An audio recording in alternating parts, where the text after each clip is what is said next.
was just asking Rizwan, or should I say Ustadh? Ustadh because it's teaching, right? Or Sheikh, I That's don't just, know. Ustadh. did you say chef? I'm not. we address our chefs in Melbourne as chefs. As chefs.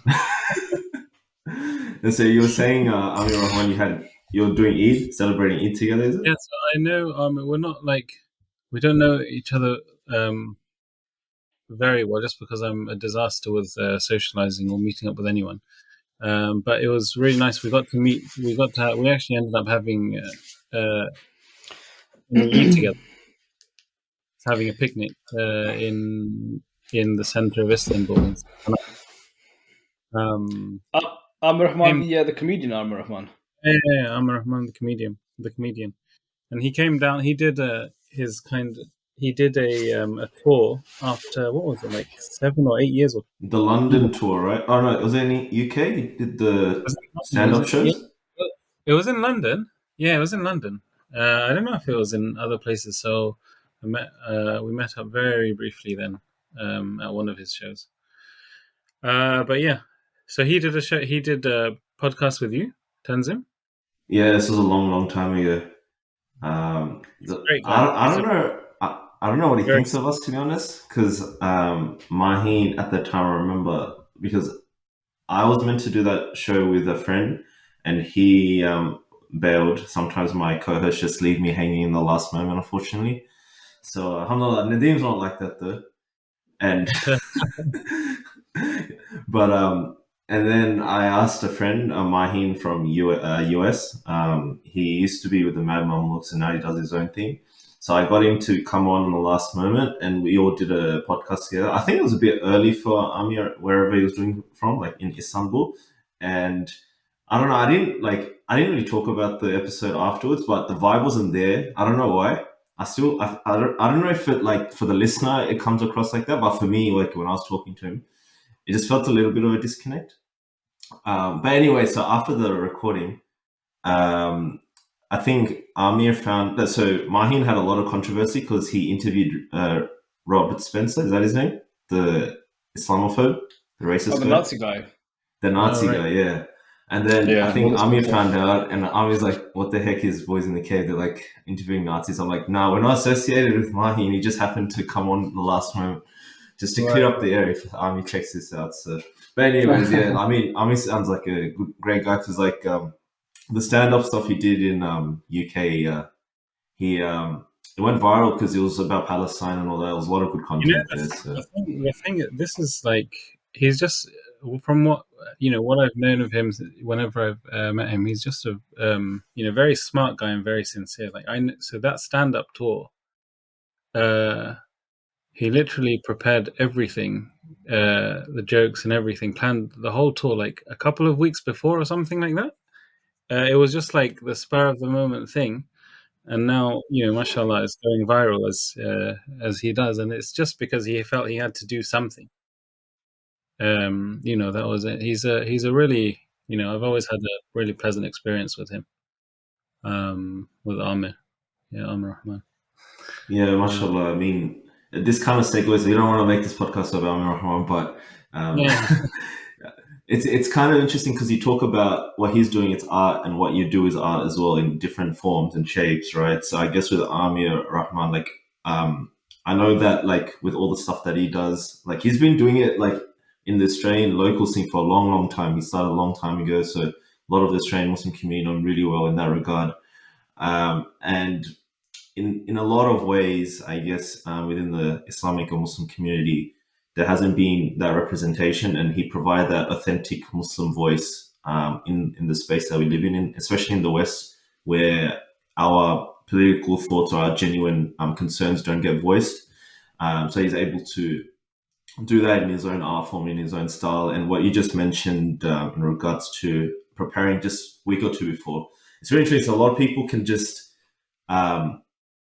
produce works of art spontaneously in some ways. I don't know if, like, a sort of passion that comes through in a way where they can manifest it a bit quicker. Whereas for me, I know if I happen to prepare something, it takes a lot more time. I like taking my time with things and all that sort of stuff. Whereas I guess for you and your artwork, maybe Nadim, you can introduce everyone who's listening today what Rizwan does and his skill set, because I know you both are a lot more friends in that regard. But I'll start in that regard, compared to what you do with the artwork and the art form. It does seem the skill set of being a calligrapher.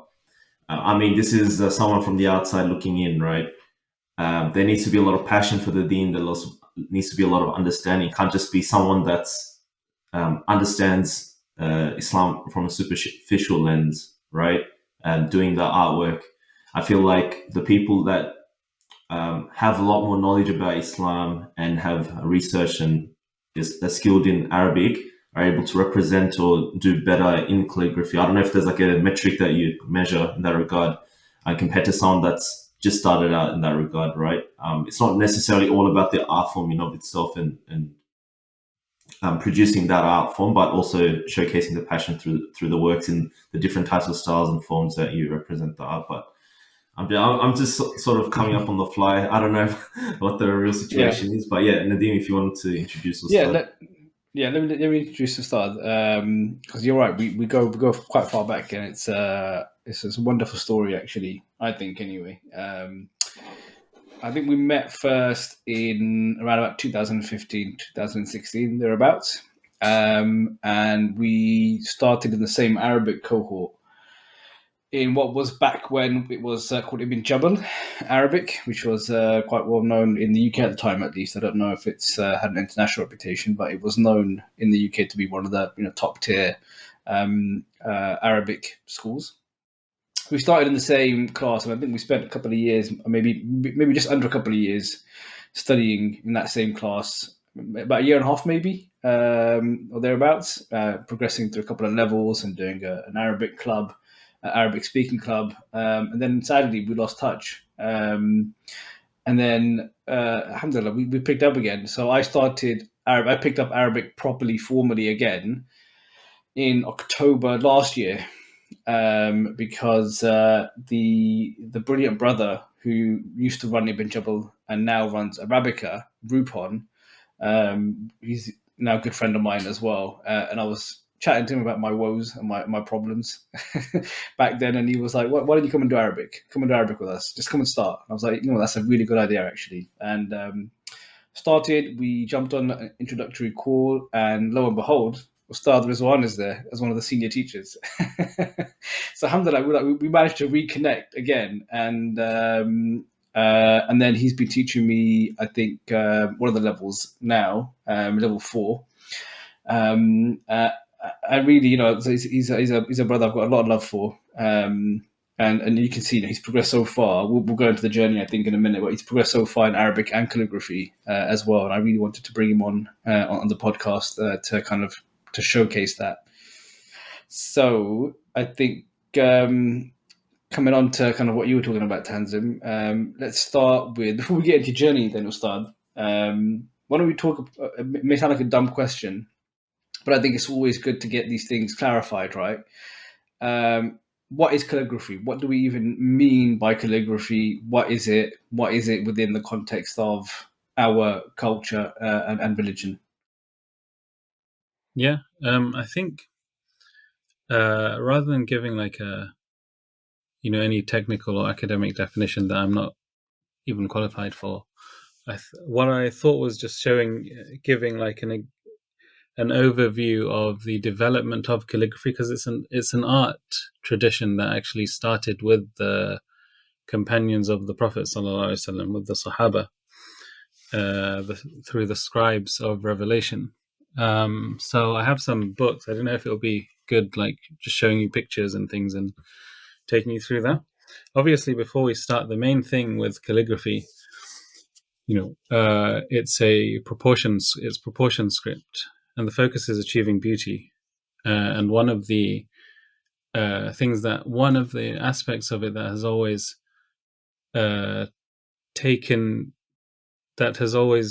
kind of inspired me is just a method. It's a method of almost formulating beauty, formulating beauty through proportion. and through other elements, through spacing and things, through like as I'll show you later. The other thing about calligraphy, it's an art that started and was formalized by the companions, the most notable of whom was Sayyidina Ali radiallahu anhu, who formalized the script to make it beautiful. As I'll show you, just how Arabic writing used to be, and then how Arabic writing developed into a much more beautiful script. Where did that come from? That need to beautify the writing. To me, it's always been this kind of beautiful matrimony of honoring the word of God, or celebrating sacred knowledge through beauty, celebrating the word of Allah through beauty. And it's really significant because Allah tells it that the Prophet ﷺ tells us, "Inna Allah jamilun yuhibbul jamal." Allah is a beautiful thing, a beautiful being who loves beauty. So how much more perfect an art, an expression of art could it be, really, to marry beauty with the word of Allah? If that makes sense. So anyway,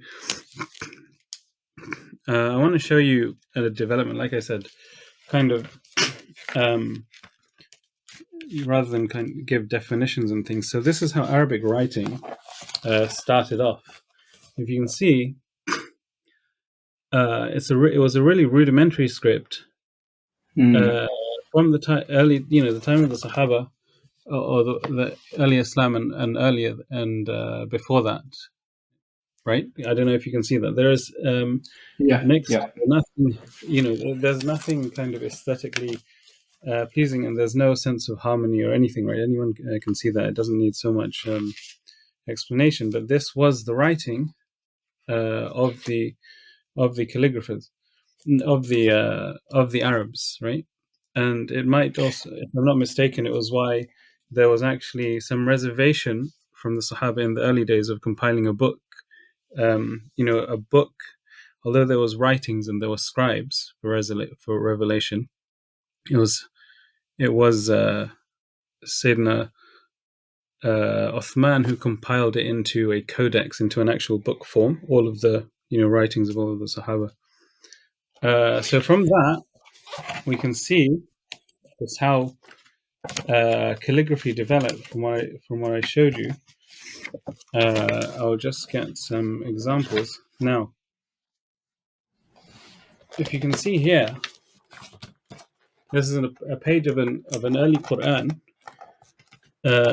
between the 1st and 3rd century of the Hijrah. Are you able to see that? It's called you can see that. Yeah. Right.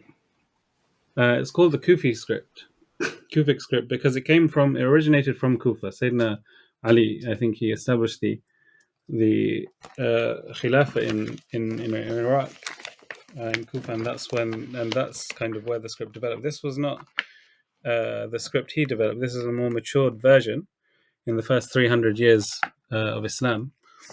But if you notice, you asked what is calligraphy, and I mentioned something of harmony, right? Now, how do you achieve harmony? If you focus on this page, you'll notice a number of things. You'll notice that there's a lot of consistency in the vertical lines and the horizontal, or the vertical strokes and the horizontal strokes. You'll notice there's a lot of consistency in the thicknesses of the letters, in the spacing of the letters and of the lines, right? To the extent that you can't actually, at first glance, you couldn't even pick out, where does a word start and where does a word end? Because if anyone can read Arabic, they know that it's not the space that determines whether the word starts or ends. If you also notice, there aren't any full stops, right? But at a glance, it's just a very balanced page, if that makes sense. So those are some of the indicators that denote like harmonious script. and that's what we mean by proportion script. If I keep going, you have other kind of developments through that Kufic script. So this is a blue known as the Blue Quran, and it has its different sections of it are in different museums all across the world. Possibly it originated from Tunisia. It's all written in gold on blue paper. The entire Quran was written in gold writing. But again, you see that balance across the pages. You also see, again, Kufic writing, much larger pages of Quran. Sometimes in some Qurans, you will literally see like 3 lines on a page. 3 lines on one page with a few words. And why do you think that would be? Possibly it was so that the reader would reflect when he reads the words of Allah. To only be able to see 3 lines at a page, you have to read slowly, right? Then you see other variations. If you can see that same kind of angular script developed in other countries in slightly different ways. You can see these are more stylized letters. There are more interesting shapes to the letters and such, perhaps, than what you saw elsewhere. Maybe an even better example would be here. Very sharp, very clean. You can see, again, this kind of balance in the line. None of the letters are, besides the very distinctive ascenders, all of the letters, how do you achieve this, the sense of balance? All of the letters have to be proportional to each other, well spaced, with balanced thicknesses and so on. I'm going to move forward. As you can see, this is all known as Kufic. Some of the characteristics in the things that some of the characteristics in common characteristics in these scripts are, they're all kind of very angular, almost as if they were drawn or carved. Then, after about the 3rd century of Islam, you move to something which is a lot more cursive. Well, at least the cursive script became a lot more popular. If you see that, I don't know if you, Tanzim, do you notice a difference there with what you saw earlier? There's a lot more rounded strokes, I think. Right. Yeah. It's a lot more flowing, right? It's more conducive to natural writing. It's not so angular anymore. But again, you still see, maybe this is a small page, but what you see, this is maybe a better example, or a larger example. This is now a much larger page. Again, you see that same sense of harmony, right? Everything is evenly spaced. The letters are kind of in line with each other. There's a general, with each line, a general balance in the thicknesses all across. You don't see as anyone who's tried to write without lined paper, your writing going up and down in this way and that way. It's all very balanced and very well thought out. You have other scripts, other Qur'ans, and if you notice, all of these are developments of, this is the whole art form developed from writing Qur'ans. That's what a calligrapher was. He was a writer of the Qur'an. Of course, it developed into much more than that later on.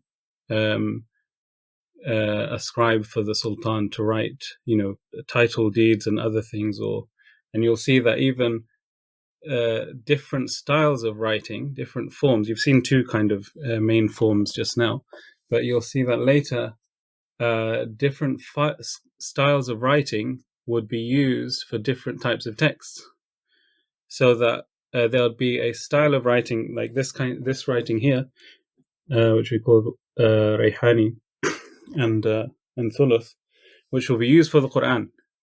But then you'll have another style of writing which will be used for hadith books, and then you'll have a completely different style, and then you'll have another style of writing which I'll show later, which will be used for the title deeds, or for property and land and such, given by the Sultan to different dignitaries and such. A specific script just for that.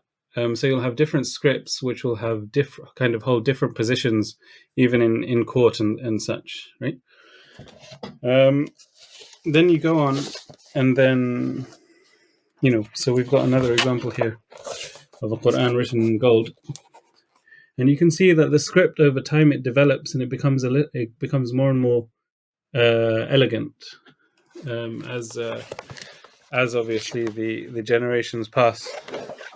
So here's a script called Muhaqqaq. Now, what you notice is lots of very sweeping, long descenders and very tall ascenders, but again, the same sense of balance. Even if you look at the Basmala, you notice something really interesting, which is that, is it there? It's here.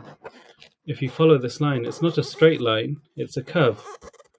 And actually the bottom of the curve ends about 2/3 of the way down. But if you follow the curve, you see that it kind of meets the weight, it kind of flows with the letters, if that makes sense, right? So when we say, all of this is kind of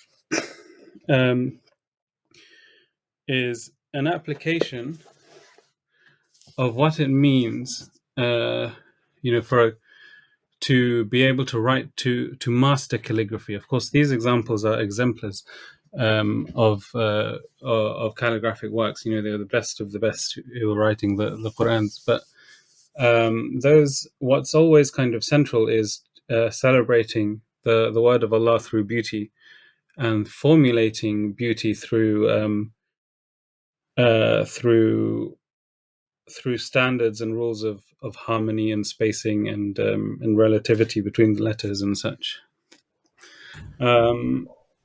Do you want me to keep going? I mean, there's actually so much to show you, but I don't know if you had. Yeah, like we'll break it down bit by bit, and then I guess the sort of flow we have in the conversation, you can bring up other aspects within calligraphy, because it's a huge science in of itself, and there's so many different aspects to share in that regard. So for me, the theme that you've been repeating is beauty, and so for me, I want to also touch on different aspects about Islam where it doesn't get emphasized as much. Like from an older generation standpoint, we don't get taught Islam in such a way where it's like everything you do should be beautiful, or your house should be kept beautiful, or the clothes that you wear should be beautiful.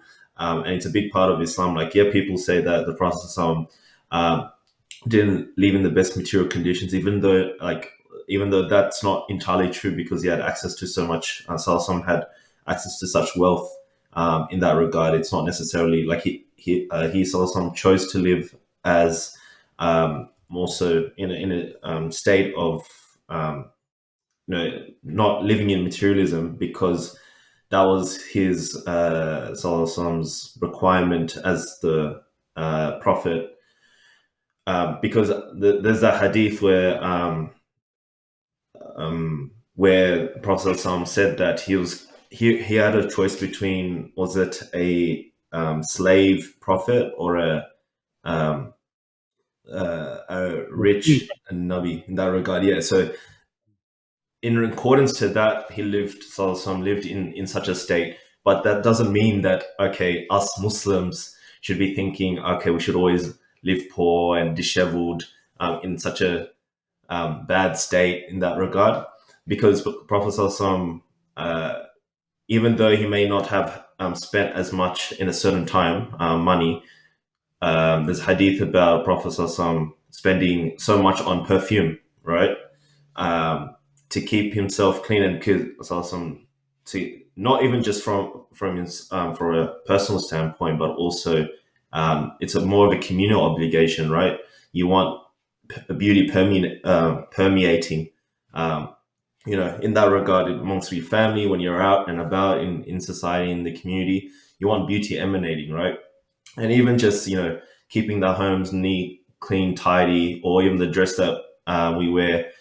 We should be striving in that regard, and we should be mindful of that regard, because there is more barakah in that sense, right? So then coming back to what you're discussing about beauty, and the styles and the beautiful forms that, for example, the Quranic scripts that you're showing, if it's kept beautifully, if it's done beautifully, it just beauty intensifies in that regard, and it catches people's eyes, right? Even like not just for Muslims, but for non-Muslims too, right? So that's what essentially we should be striving for in every single facet of our life, right? We don't just listen to, I don't know, Jordan Peterson telling us to make our bed, right? It should come from a place of beauty in Islam, right? Like we don't need to think in that regard. So yeah, it's just a lot of things that come to my mind when you're discussing beauty as well. So I don't know if that What's and really, also, sorry, just to end on this as well, because you also talked about balance in one of your the scripts that you showed. And it just well, reminded me a lot about the whole Islamic principle within spirituality about balance, not doing things in excess, or even like reading slowly, what you mentioned as well, making sure that everything is measured and careful, slower in that pace, not being too hasty in that regard. And beauty intensifies as well. So there's many spiritual aspects that what you've just showed through calligraphy that we can, as Muslims, implement in our day to day, especially when it comes to balance and not being in excess, etc. So I'll just end on that note as well. But no, it's a beautiful point. And what's really interesting is when you talk about beauty, it's not necessarily, whilst it might immediately come across as uh, as not necessarily feminine, but for example, if you look, often, I don't know how it is in Australia, but oftentimes in the UK, when one goes to like an evening art class and such, you wouldn't find, it's a very kind of female dominated environment. They still they really engage uh, in in the arts and in kind of beautiful practice. But look at the Sahaba, and we look at the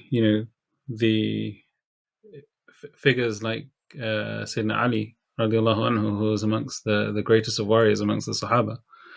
A champion and obviously a very kind of chivalrous figure. And then, isn't it strange that he was also the first, he was also the first calligrapher? That kind of very manly and chivalrous figure gave importance to the beauty of writing.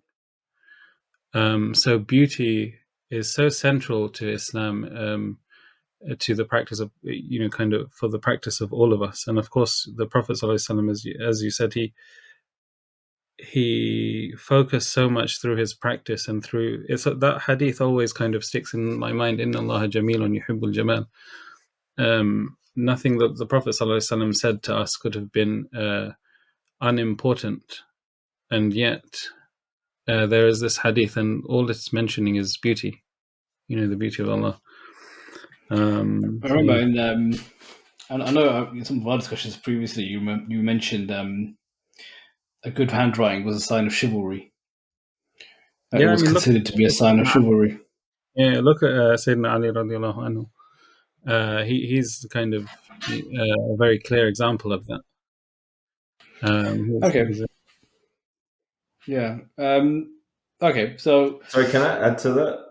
Yeah. Go ahead. These are just my thoughts. Like this is that's a very interesting point. It's made me think. It's getting me to think about chivalry and bravery and the common conversation this day and age, masculinity, right? Because we're talking about Ali Radian Anhu, and because we're obviously everyone is aware of his bravery in the battlefield, etc. And then you're also juxtaposing that with the beauty and art form in calligraphy.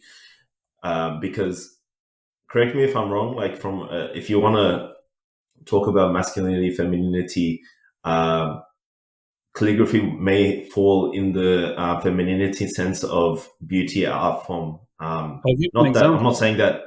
Sorry. Yeah, I'll give an example to demonstrate it. So, when we have calligraphy classes, uh, we had, let's say, so when we have a calligraphy class of about, let's say, 10, 12 people, you might find one or two men join the class. You might. And that's very kind of consistent. So there is definitely, a different focus for men and women and how they kind of engage with they have, there is a very distinctive difference in that. Whereas it's not just the example of Sayyidina Ali. If you look at the history of calligraphers, the different personas throughout the history of Islamic calligraphy all across the world, many of them were sultans who were also master archers and horse riders and such. Many of them were scholars. Many of them were, polymaths, and they were calligraphers. They were masterful calligraphers as well. You know, so yeah, I mean, it's just a kind of more of a supporting statement to what you were adding, what you were Exactly. saying. I mean, that this is a really good topic as well because it's not just specifically all about calligraphy. It kind of expands into everything, all spheres of life. And so, from a like temperamental standpoint or lens, when you're talking about masculine energy, feminine energy, masculine energy would be more associated with the outward bravery of going onto the battlefield, etc. Courage in that sense. So femininity would be more about feelings, emotions, understanding people, all that sort of stuff. And from my understanding, so what you've just described, I mean, supports that hypothesis in that regard, where most classes nowadays are more females than males learning calligraphy. Therefore, if you're giving the example of past scholars, past sultans being master calligraphers, on top of obviously being warriors and being able to do archery, horse riding, that requires more bravery in that regard. That means that they had a balance, which is going back to what we were talking about, what you were talking about through your art form, where it's not just about having a masculine energy, and then that's actually an won't call it an excess. That's a imbalance, right? Just only having masculine energy. If you're thinking Islam is just courage, bravery, etc., right? And then that's it. That's actually one part of it, but that's not getting the whole picture, right? Because you need to also master the feminine energy, and that's the balance that is required, right? So then, because naturally, like for me, when I look at throughout my life, or you're talking about handwriting, we know that, generally speaking, going in class, females were a lot better in that regard. We're able to master the handwriting, were a lot better in expression, English. Like for example, my sister, my wife, we talk about this. Like guys may be a bit more inclined to mathematics at times, a lot more logic, reason, etc. And English more so through expression. Females tend to be a lot better in that regard than men at times. So in actual fact, it's not like, hey, those are for males and that's for females. It's like, no, as men, we should be mastering both. We should be obviously having that bravery, courage side of archery, horse riding, working towards that, but also mastering that handwriting that may not be natural, but something that we should strive and work towards, because that's what past revered figures of our tradition were like as well. They felt feelings, emotions a lot deeper in that regard, and were able to express it so beautifully. So, sorry, these are just sort of my thoughts that are coming in from what Ustad you've mentioned, but you can add to it or dissect it in that regard. So, No, it all sounds very sensible and very reasonable. It's given me lots to think about too. Mashallah. I guess it'll be interesting to see how some of that history intersects with the printing press and so on, and the control of information, and at what point, good handwriting and calligraphy falls out of favor with men, and when the printing press and that kind of control of information is done through that. Just when you're talking, I was thinking about that. Well, yeah, the printing press definitely did have an effect, but actually, even until, to be honest, even to today, whilst you find that most students in a calligraphy class are women, um, even today, most calligraphers with ijazah and kind of licensed calligraphers, they happen to be. It still tends to be quite a male-dominated market or male-dominated industry or space. Um, and that it could be for a plethora of reasons. There are still Mm, many. I mean, number one, it's a very niche art form, so there aren't many calligraphers in the world. But of the calligraphers, there are many calligraphers, especially in like Turkey and things. But of the calligraphers, it still is a kind of male-dominated art space. But when you go to the lesson, the people who are interested, you'll find that it's very strange. Mostly women. Yeah, the printing so just press. on that, Yeah, go on. sorry. I was going to say, just on that point about ijaza and so on. I want to talk about your kind of personal journey into calligraphy and how you got started and how you achieved your ijaza in there. So let's start from the beginning. What really interested you about calligraphy? I mean, because it's a weird one. I think we all, as Muslims, have some sort of affinity to calligraphy, and I think we've probably all tried our hand at it at some point. I don't have the patience for it. I really don't. Not that I think it's amazing. It's amazing. It's beautiful. I just like you see my handwriting. My handwriting is terrible. So what made you want to really push forward with it and get your ijazah? So first, on the notion on the point of patience, I hear this a lot. I don't have the patience for it, but I think if you said the same thing to like a footballer, for him it doesn't feel like he's exercising patience because it's what he's naturally inclined to. Uh, and I'm sure both of you, have had the same experience. But what you are naturally inclined to, other people might see as, oh, that takes a lot of patience, right? So it's more, number one, it's kind of a natural inclination. I've always, since I can remember, been interested in visual art, in drawing, and during school in painting and things like that. And that's where it definitely started. I've always just had a natural inclination to drawing and painting. There's a funny story from my school days, because art was the only subject in school that I never felt I had to work for. It was, all of my friends were like miserable in our art class because they had so much. They felt they had so much assignments, but for me, it was always just fun. So my when I was 16, my art teacher, or 15, whatever it was, my art teacher asked me, "Oh, Rizwan, do you want to do art for A levels?"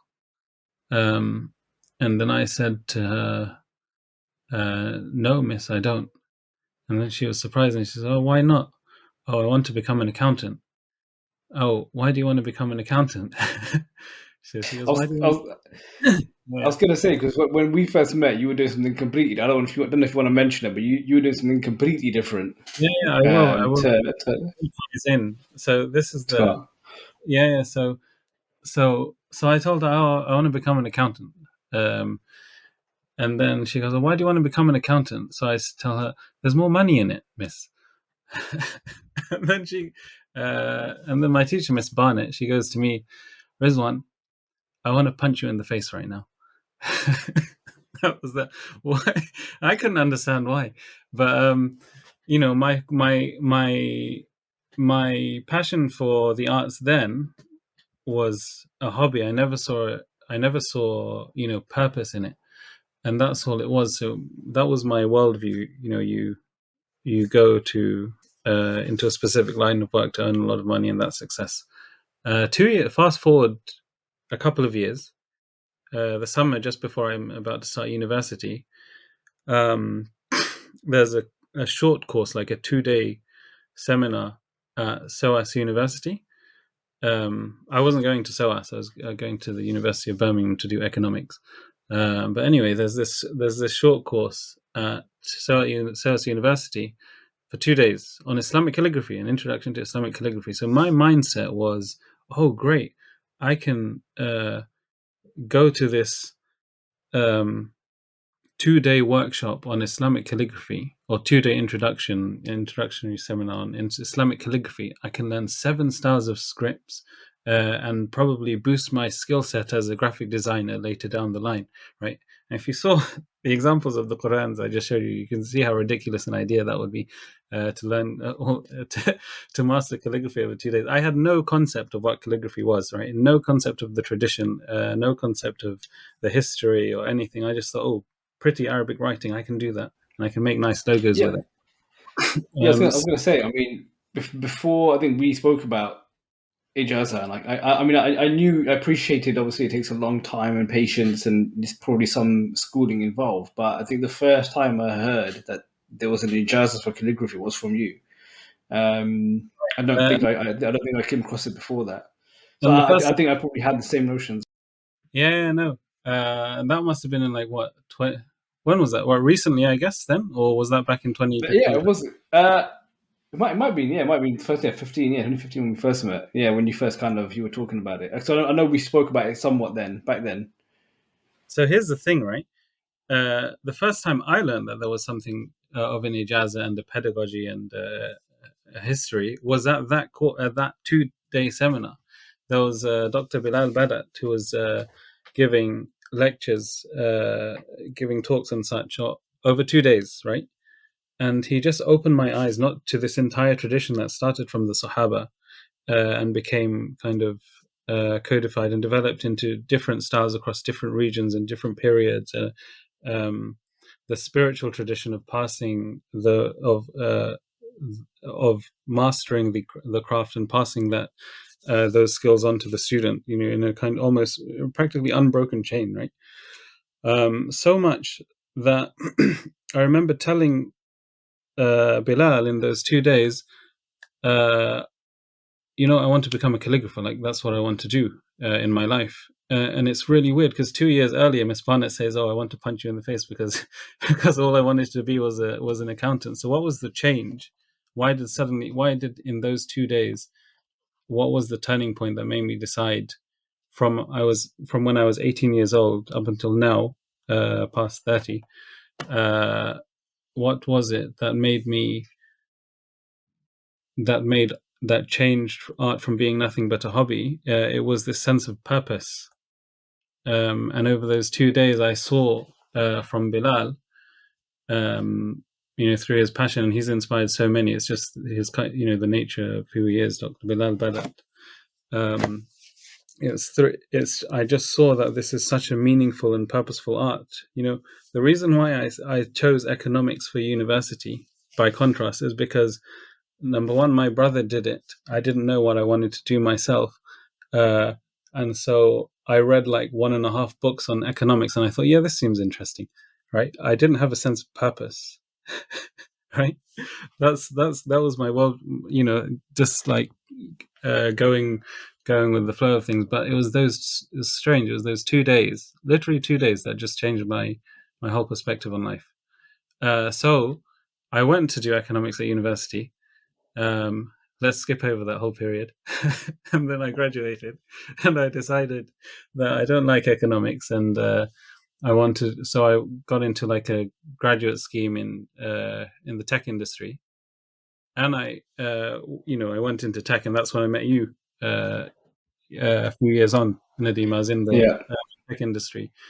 But my goal the whole time was my goal had never shifted. Like, since university onwards, everyone knew me that I had a passion for calligraphy and wanted to become a calligrapher. I just wanted some kind of a fallback, and that's the reason why I pursued everything else. but that was always my goal, to just have a fallback, and have some, savings and things, something to fall back on before I make the move. Lo and behold, when I was about 26, 27, 26 going on 27, almost 10 years since I decided for myself that I wanted to become a calligrapher, I still wasn't a calligrapher. I was still working in tech.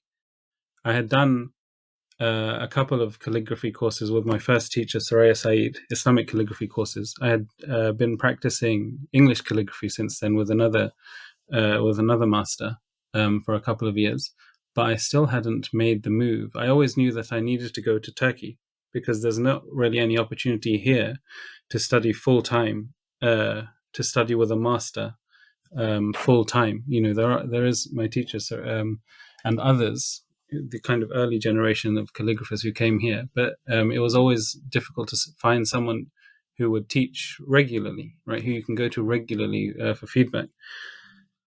So I was 26, going on 27, and that was when I decided to finally, make the move, hand in my notice at work, as a software tester, and make the logical transition to become a calligrapher. And literally, I just beginning of 2018, I handed in my notice at work. Then I decided, I should probably do something like a English teaching qualification. So I did that, and just to have something when I go to Turkey. And then I booked my tickets and I went to Turkey. And it was the strangest thing because literally, that I went to Turkey because there was an opportunity to kind of for me to join an Islamic studies program for a month and just see, test the waters, see how the environment's like and such.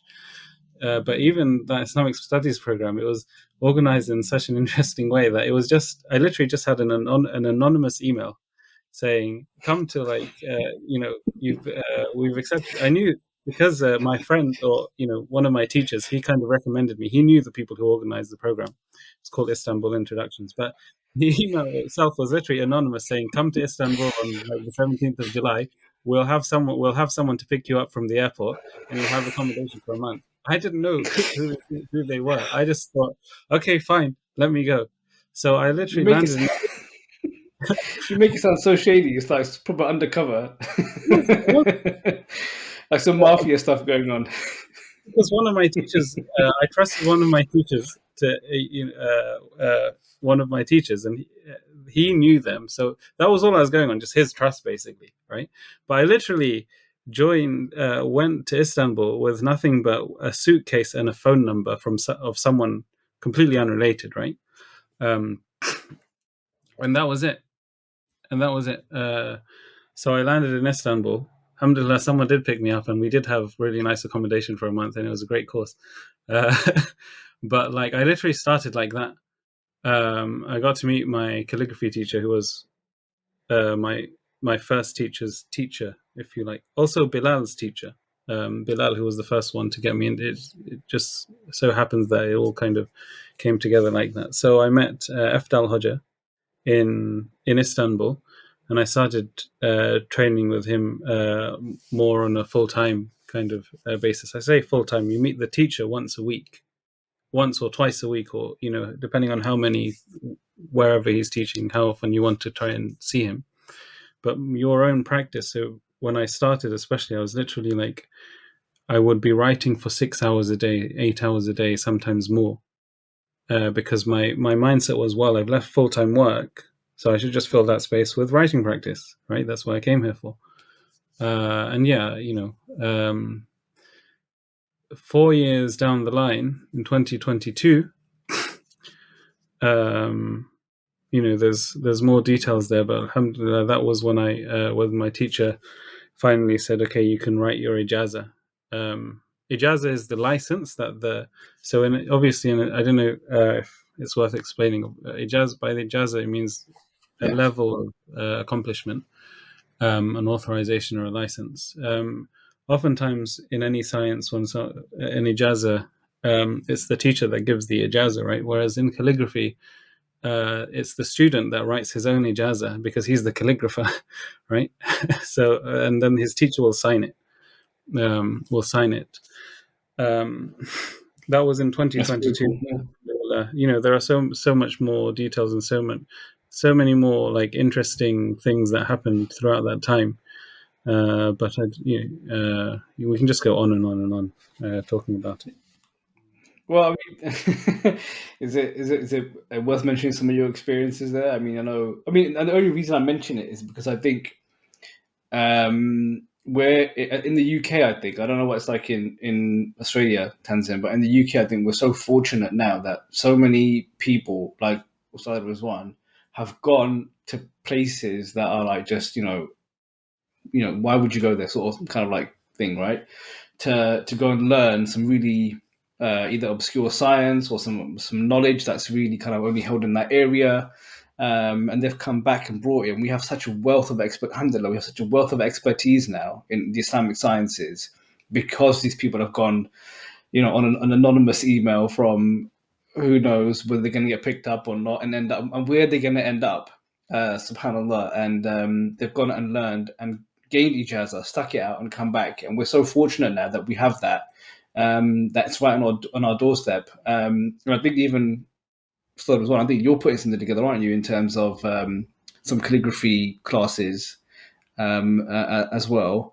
And I think it is worth mentioning, kind of like all the stuff that you went through, because you ended up in sharing a hostel with a certain Jama. I won't mention the name.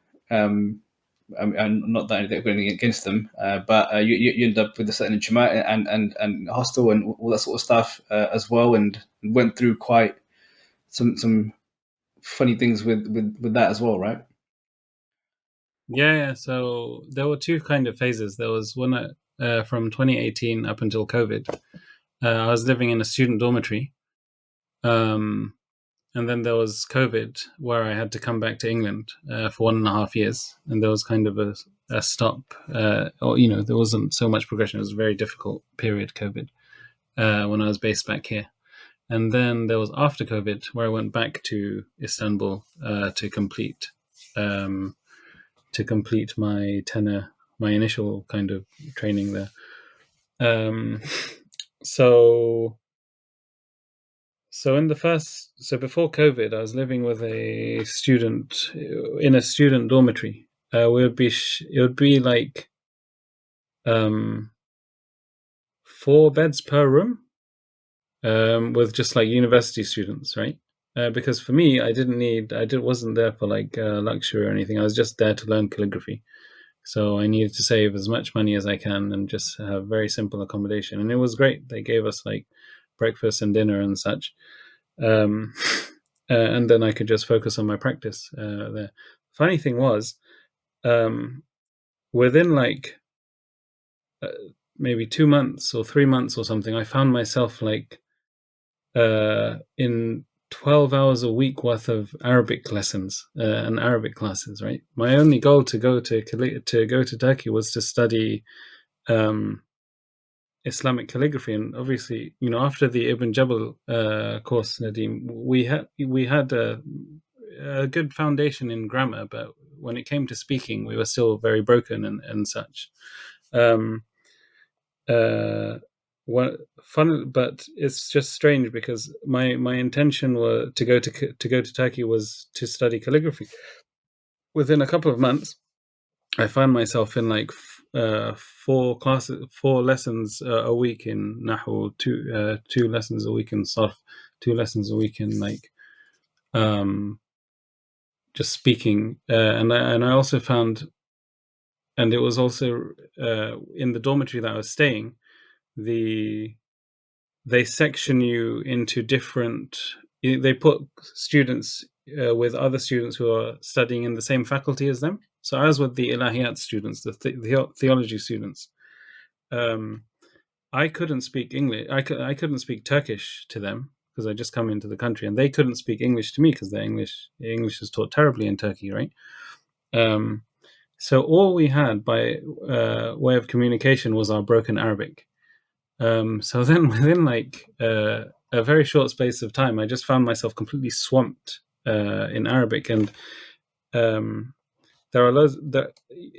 That's just one like interesting opening that happened when I came to calligraphy, when I came to Turkey, right? With just all my only intention was always just to study calligraphy, but then suddenly I find that I'm being swamped in an environment for my Arabic to really develop.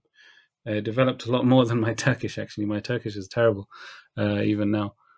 To the point, Nadim, where when I left, there was COVID, and then I went back to Istanbul, and I was staying at a madrasa with one of the many, many, many jama'as in Turkey. Um, um, I was applying for my residency application in the last year before I actually had to leave Turkey. I was applying, and through that you have to like jump through loads of loops and hoops, and you have get this kind of a contract and blah blah blah. Right? You have to. It's a big headache for a foreigner. It can be a big headache if you're trying to do it all yourself. And you have to, oftentimes be just kind of well connected and such. Now, my roommate at that time, he's from a kind of middle class family, he has a good job and such, went to one of the best schools in Turkey and such. He was saying to me in that, I remember him saying to me, Ridvan,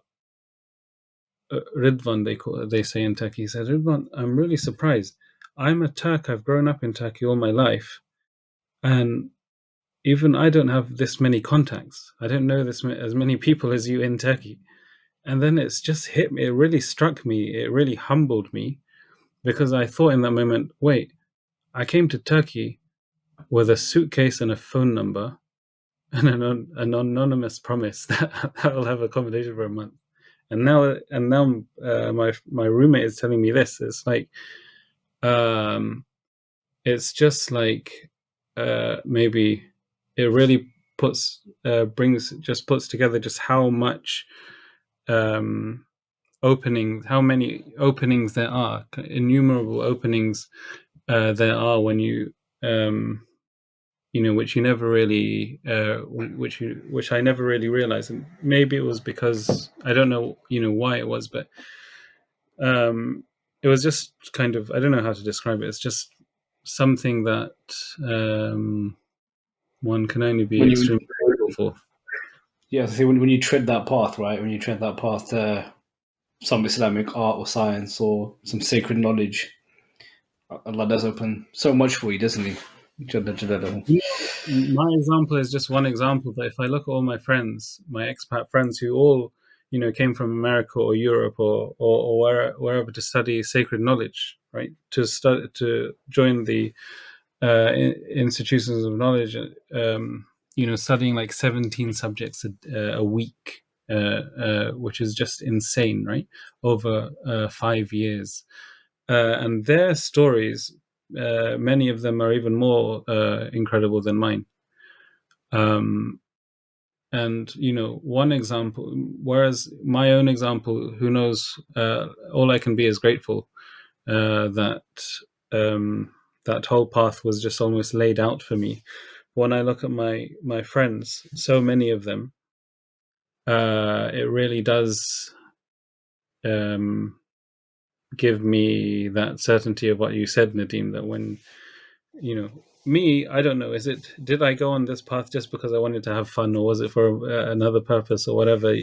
I always just wanted to do something that gave me purpose, but when I look at all my friends, my expat friends who were also in Turkey studying the sacred sciences, 17 subjects a week and things like that, it's very clear that Allah opens the doors when you travel for His sake. Allahu Alam. For sure, for sure. I want to ask Ustad, when you were learning calligraphy as well, what were the principles that you learned in calligraphy that applied also to spirituality? Definitely, it's discipline. I don't like talking about, and I'm not that interested, frankly, in like symbolisms and such, because for me, it's always been a practical it's been a discipline, right? Calligraphy and also spirituality. It's hard and it requires kind of taking a path that suits your nature, and also having a guide on that path to show you your own imperfections. That's literally what calligraphy is.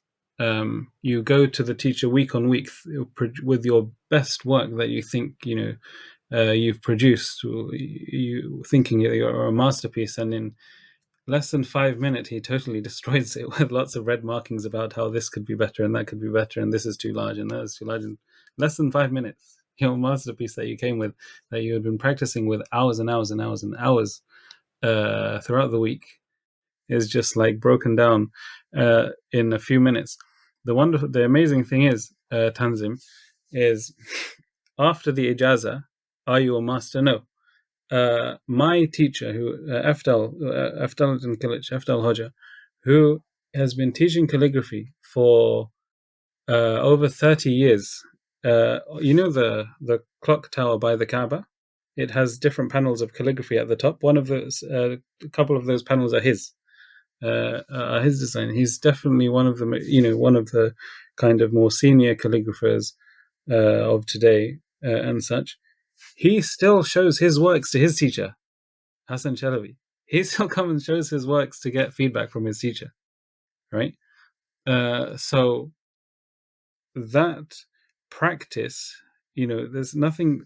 Reading is one thing, and I personally never found a huge deal of satisfaction in reading about the spirituality of calligraphy. My experience is an experience, through practice. It's trusting in a guide to take you on the way, and also taking a path that is suitable to your nature.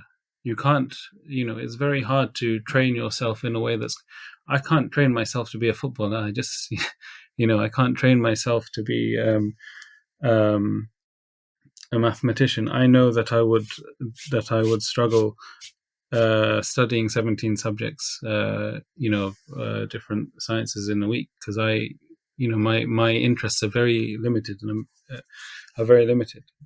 And the other thing is, of course, once you have that, it makes dedication and practice and sense of discipline much easier.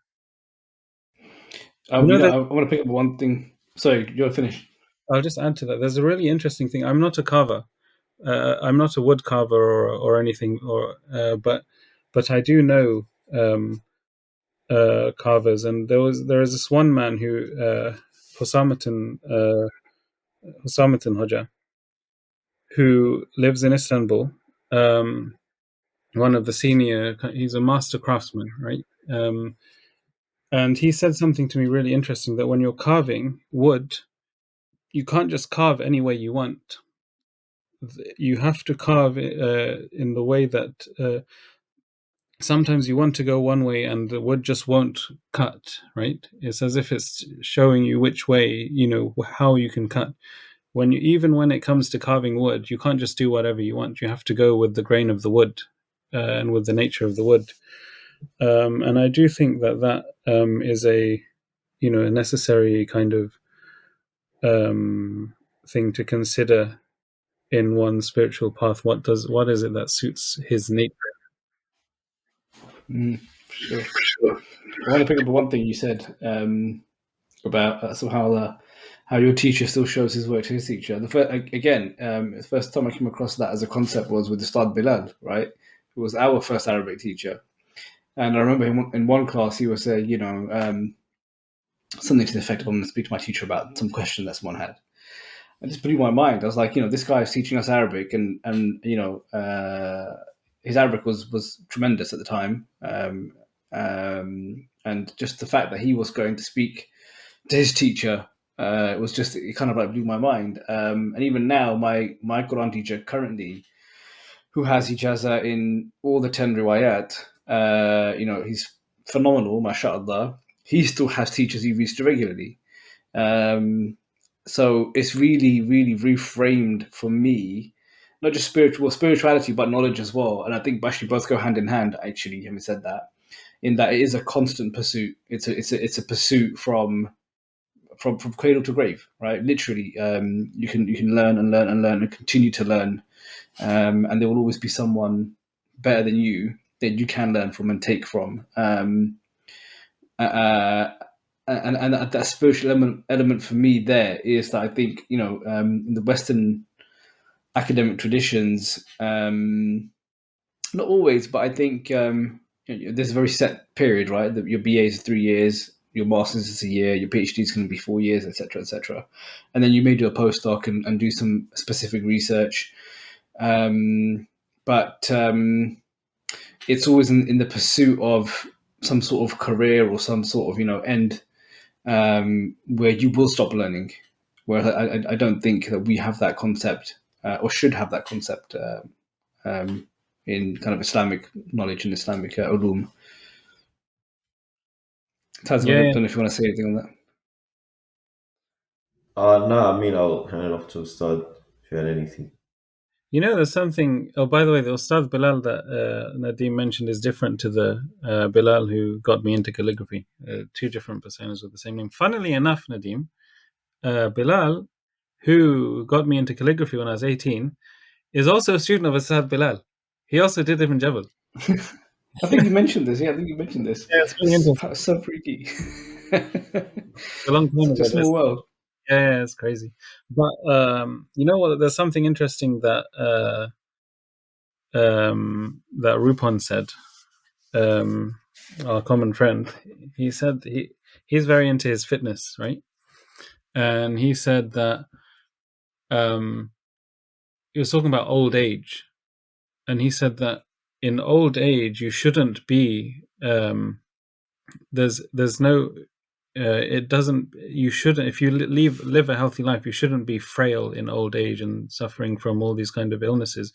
You should be active until the day you die.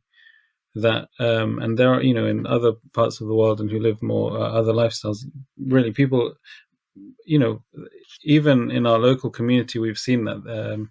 My parents, they go on walks, they see a man who's like 80 years old, and he looks like he's 60, and he's running every day. Or a friend, someone I know, a bookbinder. He's again 80 years old. He's a doctor. He's been doing bookbinding for 30 years. I can't tell that he's 80 years old. He just doesn't look it, right? He just doesn't look it. So Rupon was saying that, because you're saying, Nadeem, you need to, on that concept of seeking from the cradle to the grave, even when it comes to activity and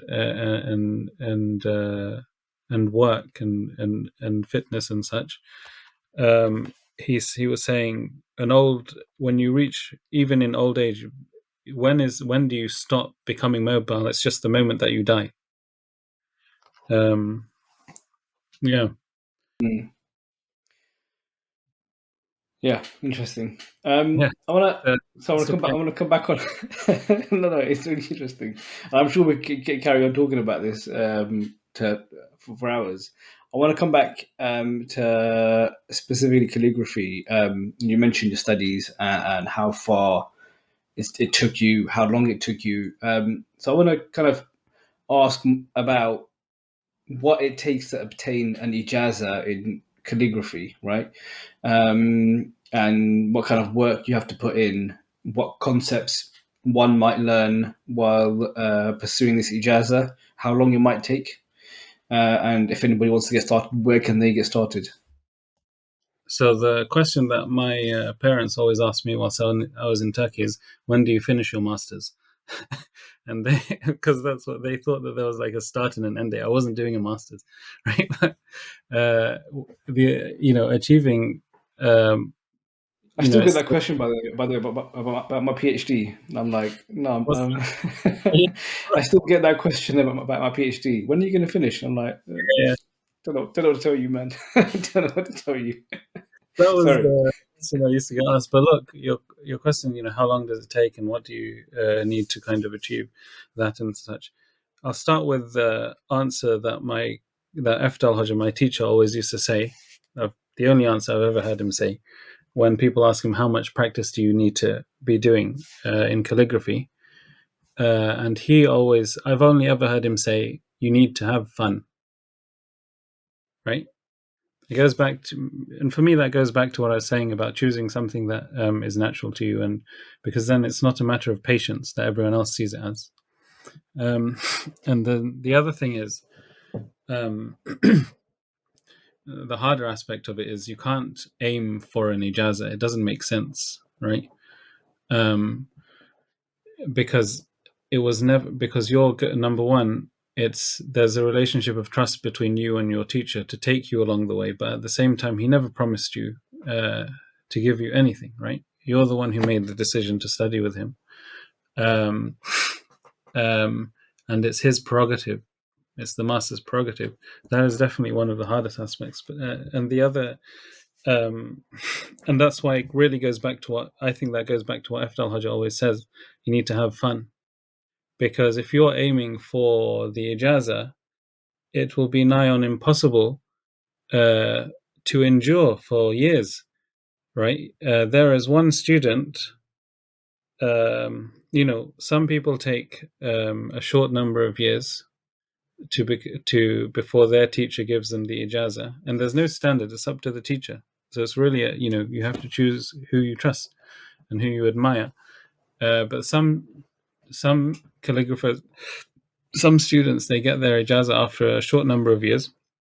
Some it will take longer, 10 years, 12 years. There is a man from one of my first calligraphy teachers, Shariah Saeed Hoja. She when she recalls her own experience at her ijazah ceremony, right? She got her ijazah. Now there was a man who was, it's always 80-year-olds. I don't know what it is about 80-year-olds, but there was a man who was 80 years old who had been studying calligraphy for some 10 years, and he was getting his ijazah at the ceremony, right? There is a one of the students in my class, who was studying with me when I was in Istanbul. She started with Afdal Hajar 19 years ago, or back then it's over 20 years ago now. And she became very close to getting an ijazah. I know that she became very close to getting an ijazah, but then she got preoccupied with family and things, and she came back many years later to continue, and she's very close again.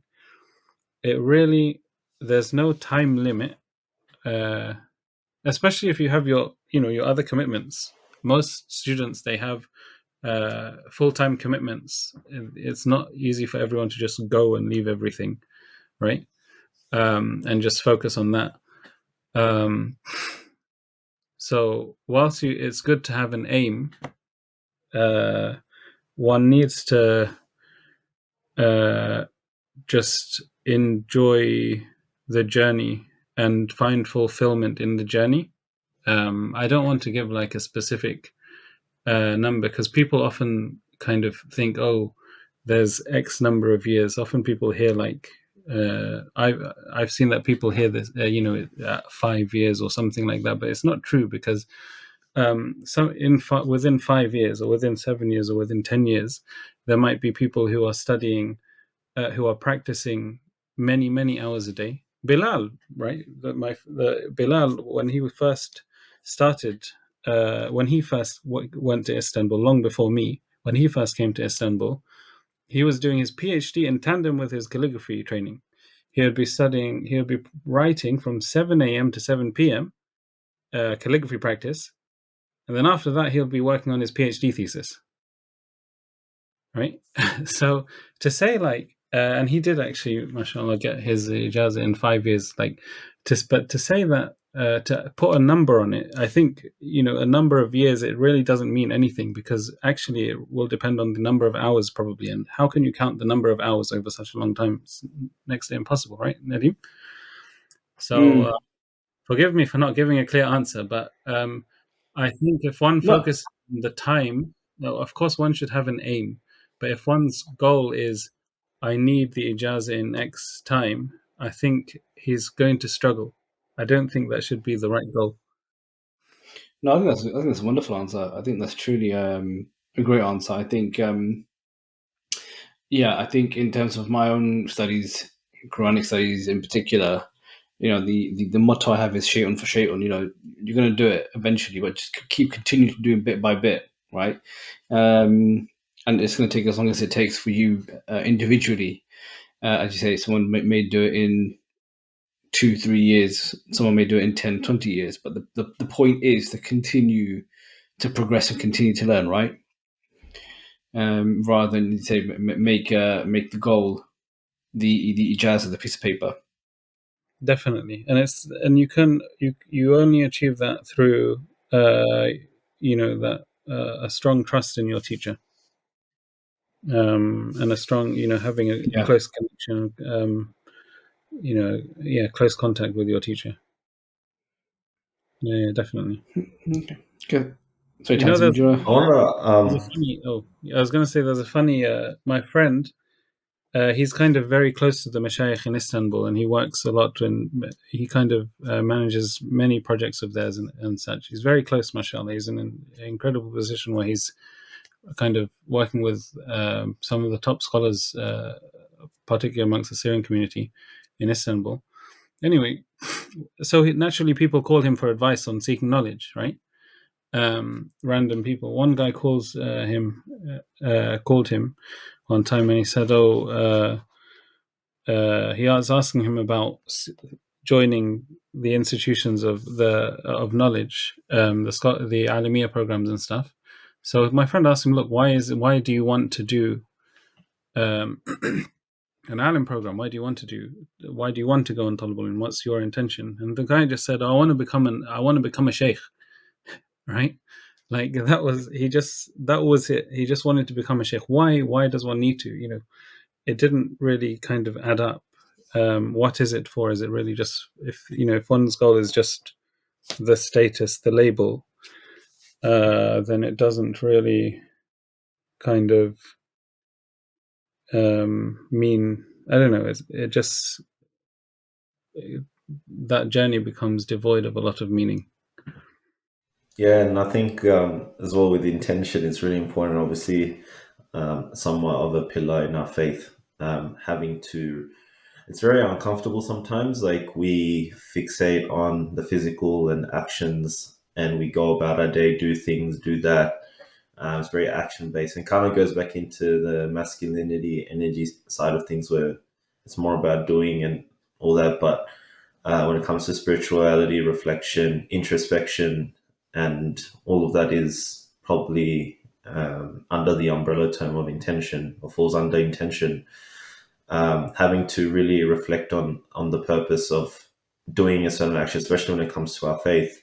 Like, for example, why does a guy want to be a sheikh? Like, if anything, like from what I've looked into is that our past scholars, it almost was like spirituality was tied to learning Islamic subjects like fiqh or Arabic, etc. Like you're constantly having to refine. Like akhlaq would be more so what you'd be trained before learning those subjects as well, and that's where you refine your intention. And because obviously the hadith about the scholar that'll be in Jahannam, and a lot of it is when it comes down to intention, right? Like one person can have two people can be wanting the same thing, becoming a sheikh.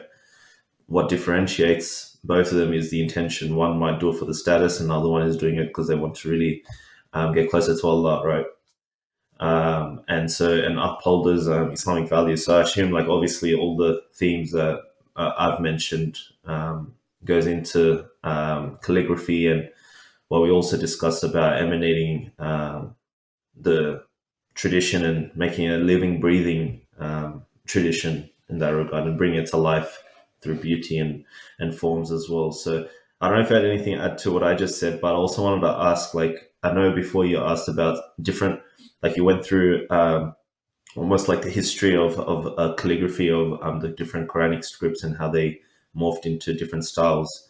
And you also mentioned the Quran and Hadith books had different styles, even Yeah. though they may be written in the same time frame.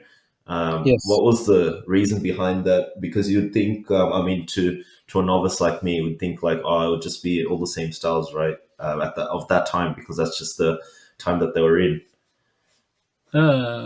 that's obviously a more academic question, which requires expertise from art historians like Dr. Bilal and Bilal Badat and such. But there is a natural element to it. There's nothing like particularly strange. For example, what is it that differentiates one culture from another, or one cuisine from another, or one musical style from another musical style in different countries? It's just the different predilections of those people, right? And it's the same with art, with writing. There is a tradition of Chinese Islamic calligraphy, right? Chinese Arabic calligraphy. And it's very clear that it's been influenced by brushwork, and it's been influenced by Chinese calligraphy, right? So because whereas Islam is 1400 years old, the civilizations from the countries to which it spread is even older, right? And it's to me, I see it as at least one aspect is that it's just natural for different art forms to develop differently in different regions, from different people. I don't know if some of it is sometimes political as well, right? That some art that there is a style. Anyways, it could be for anything, because different styles did have statuses in court. Certain, just like how different cultures in different lands are known for the dress that they wear, right? There was also an identity to the scripts that they used, right? Just like there is an identity to different types of arts, and paintings, or European paintings and whatever, or just those kind of very vague, generalized terms that already gives images into people's minds, if that makes sense. So it's for those reasons, but I think a lot of it is just is quite natural. It's not anything particular to calligraphy. Why Was different styles emerge? Me and Nadim just did a recent episode with Professor Richard Eaton, really prominent professor in the field of like knowing the history of Hindustan region, all that. So Yeah. it reminded me of so there was a Sultan of the Bengal region, Sikandar Shah, and it, what you just because it spurred me to think about that, because you just mentioned politics as well, and how calligraphy may be politicized by many rulers, in the sense that so in the case of Sikandar Shah, he wanted to assert his dominance in the region, and make a claim for his name in the wider parts of the Mughal areas as well. So he built, I think it was Adina Mosque near the Bengal region in India, and basically made a statement like the sort of mosque architecture was different to the mosque architecture of the Mughal region. So that's kind of breaking away from the Mughal reign, so to speak. And he also wanted to claim Sultan of the Earth as well. So I think at the front of the mosque, to what I recall, there was like beautiful calligraphy in that vein, in order to represent that side of things of his, to make a statement, because that's the using religious symbols at that time, obviously now as well, but back then it was also more of a statement. Right now you can do probably a Facebook post and make a statement, right? But like back then, it was a lot more different in that regard. Do a beautiful calligraphy, build a beautiful mosque, beautiful architecture. The way the architecture is done might be done in a way to make a claim or make a name for yourself. And that was really, yeah, it just kind of reminded me of that sort of how calligraphy can be instrumentalized in that regard, and had such a powerful effect on people as well. And it ties with like the statement you make, the beauty that it emanates, and the aura that it represents, in that sort of attachment to the tradition, where these symbolisms are used to more so represent as if the ruler is speaking from a place of Islam and tradition, and use that to really get the sway of the people and the popularity in those regions as well, which is really interesting. Yeah, definitely. to ask, if we were to ask the question, what is the ijazah? The ijazah is literally, and it's literally, well, I said that the teacher signs his apprentice ijazah piece, right? What does he say? What does that section say? It literally says, it's lots of praise of Allah, and then salawat on the Prophet ﷺ and dua. And then it says, and I give him permission to write his name under his work. That's the ijazah, right? That's what you're practicing years and years and years and years, working towards for years and years and years. But where did that come from? Calligraphy, particularly in the Ottoman times, and before, it was a protected art, so you couldn't sign your work. So the stone carvings in the mosques that you might see in Istanbul and other parts of the Islamic world, and across in the streets, even on like a drinking fountain, you'll see calligraphy there. It was by an authorized calligrapher who could sign his work, who was authorized. And in that way, it was at a time heavily instrumentalized, as you said, at the highest levels of society. So what else? Yeah, I mean, it definitely was instrumentalized. Funnily enough, also, the a man called Sheikh Hamdullah, he was the son of a sheikh, and he became known as Sheikh Hamdullah. He was known as seen as the founder of the Ottoman style of calligraphy. He was very close friends with the son of the founder of the conqueror of Istanbul, Fatih Sultan Mehmed. Sheikh Hamdullah was very close friends with his son, right, with Sultan Bayezid, the second sultan of since the conquest of Constantinople or Istanbul. Anyway, Sultan Bayezid, he asked, at least the story goes that he asked Sheikh Hamdullah to go into khalwa, into a spiritual retreat, in order to develop a style of calligraphy that is distinct from the previously prominent style of which was known by a style developed by an Iraqi calligrapher called Yaqut al-Musta'simi. Anyway, it was a style that had dominated for something like 150 years in the Islamic world.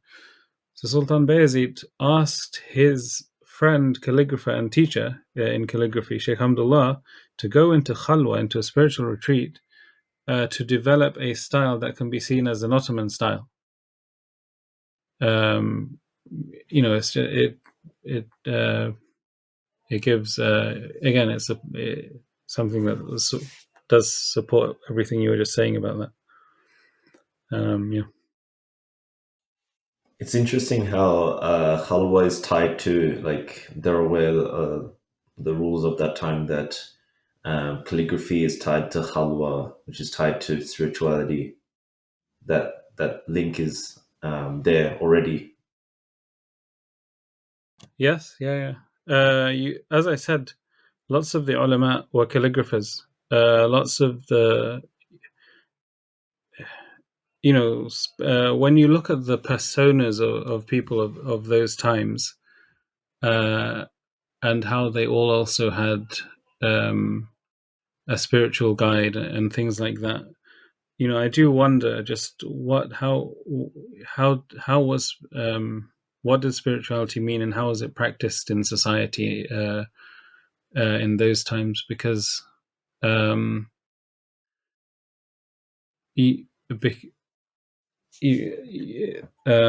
I say it? Like, it's like you said, there is a sense of one's spiritual practice in his art, in his craft, in his sportsmanship, in everything. It kind of ties in. Whereas now, oftentimes, I've kind of seen or experienced an almost secular notion of spirituality, that you have your dhikr and your gatherings that you go to, and then you have your kind of other life. I don't know. It's not definitely anything that's prevalent or such, but I do just wonder What was spirituality like in those lands, in those That times?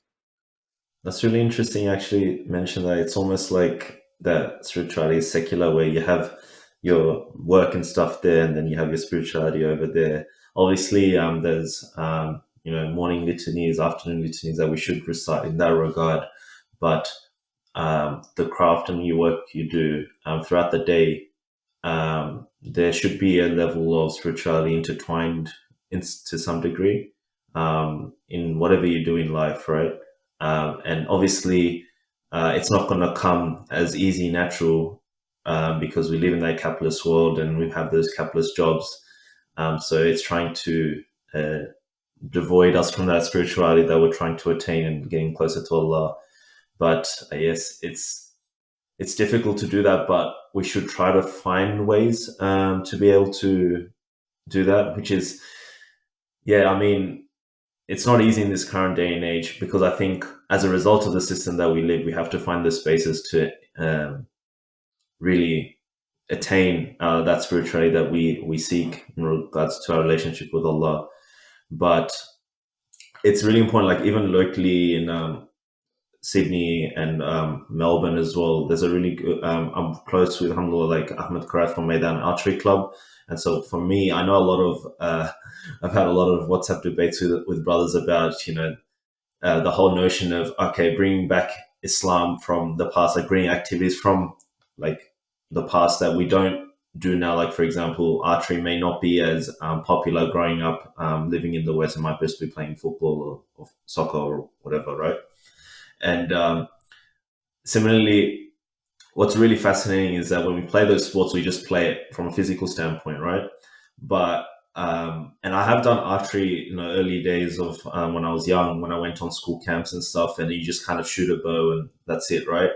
But then my thinking sort of changed, especially when it came to getting closer to Deen, Islam tradition, where I happened to be connected to Ahmed Krat through another close friend of mine, Rafael, who's a Boys in the Cave member as well. And he took me to a Maidan Archery Club, and we ended up doing two or three episodes with Ahmed Krat. And just the spirituality that you haven't been exposed to, and the way he goes through the motions of archery, tying it to your tradition, tying it to your history, tying to everything. It's like, subhanAllah, where have I been? What have I been doing my whole life? Honestly, like when you play a sport, you just kind of do it. And our only objective is to, like in football, score a goal. Our cricket is like score the runs, and it's like very like physical level sort of goal, which is, I mean, important, right? Like ultimately, if you're shooting a bow, you want to hit your target, right? But it's not just about the ends, the means justify the ends, right? It's about, why do you want to shoot the bow? So like that's one of the big questions that Ahmed kept drilling into me when I was doing archery with him. Like, you're shooting a bow, but why are you here doing this, wanting to hit the target? And that goes through a whole introspection process where you have to actually reflect on your actions, not just about shooting and hitting the target, but also just every action that you do. And it goes into that reflective mode, which will furthermore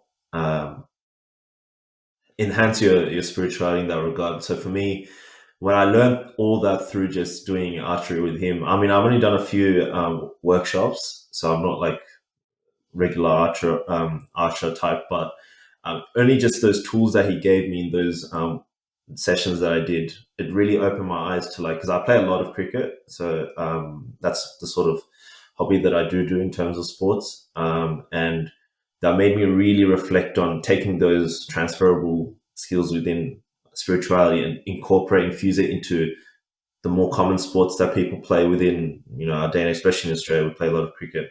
And I'm just like, if someone taught me this, I've been stronger in my deen and my Islam from a younger age, but no one does that. It's like our Islam, like the way that our Islam is taught to us, unfortunately, because of colonization and us having to migrate to the West to make a better living for ourselves, we sort of lose that sense of our side of our tradition. And here we are trying to pick up the pieces, trying to figure it out, and trying to infuse it into other aspects within the West that we're having to encounter and grapple with on a day to day. So like, yeah, so that really opened my eyes in that regard, and then trying to infuse it into my daily stuff, especially in cricket. Like, I try to. I don't really go into it much, but it's like something I'm trying to work on in terms of putting something together for people, because I don't see like within cricket like the courses or anything is being done from a traditional Islamic standpoint, infusing it into spirituality and then fusing that into cricket. Like, because I'm mostly a batsman, and so already some things I learned from archery with Ahmed Khan. It's like very applicable to batting. Spirituality, taking your time, discipline, watching the ball carefully, like all these principles, and you can tie it to your faith and your tradition very easily. But it's like if you make that accessible to the younger generation, it's like how easily would we be able to preserve our deen and be proud of our faith and talk about all these other subjects we're talking about and talk about calligraphy in that process and different other arts forms and styles and disciplines. Like so much things to be done, and so unfortunately, like obviously what Nadeem mentioned, we have a lot of, mashallah, like a lot of people that did the hard yards from the West, went to the other places and around the world, sought the knowledge, sat with the scholars, etc., and they've come back, and now they're teaching others. It's not like we all have to be scholars in that regard, but it's like we all have things that we do in our day to day, different fields that we're in, different places of work we're in, different activities, hobbies that we're in, so many different things, and it's like we can easily incorporate those tools and principles that we've attained from the like teachers and scholars that have done their hard yards and just easily apply it into our day to day, and that can be a form of dawah for someone that's even non-Muslim and is interested. Right? There's so much there. Sorry, I went on a bit of a tangent there, but I think it's a very important thing that probably doesn't get discussed as much in this sort of stuff as well. So. Yeah, and also whilst I'm not anyone who can talk about spirituality, and I'm not that guy, and that's not like some kind of fake humility. It is what it is. But I recall one of my teachers saying to me something that always stuck with me. Has always stuck with me. He said, "Worship Allah wherever He places you." So it's not that we can't, and to me that means that the struggle is the spiritual path. Seeking spirituality isn't necessarily to be in a state of peace without striving, right? It is to live in in the environment that we live, even in such non-Muslims, and I do think that struggle has to be part of the spiritual journey, and it does really um, bring to mind the early, the Sahaba. It's kind of parallel to a Muslim convert, right? Um, I have some friends who, I have a number of friends who are Muslim converts, and the thing that strikes me is they always seem to be seen uh, as the new phenomenon, right? Like we were born Muslim, and then someone who accepts Islam later, and he might feel it himself that he's kind of late in the game, right? And he's the new, it's a new thing for him. But tell me, uh, what came? It's actually that's actually the phenomenon that came first, because the first Sahaba were all converts, right?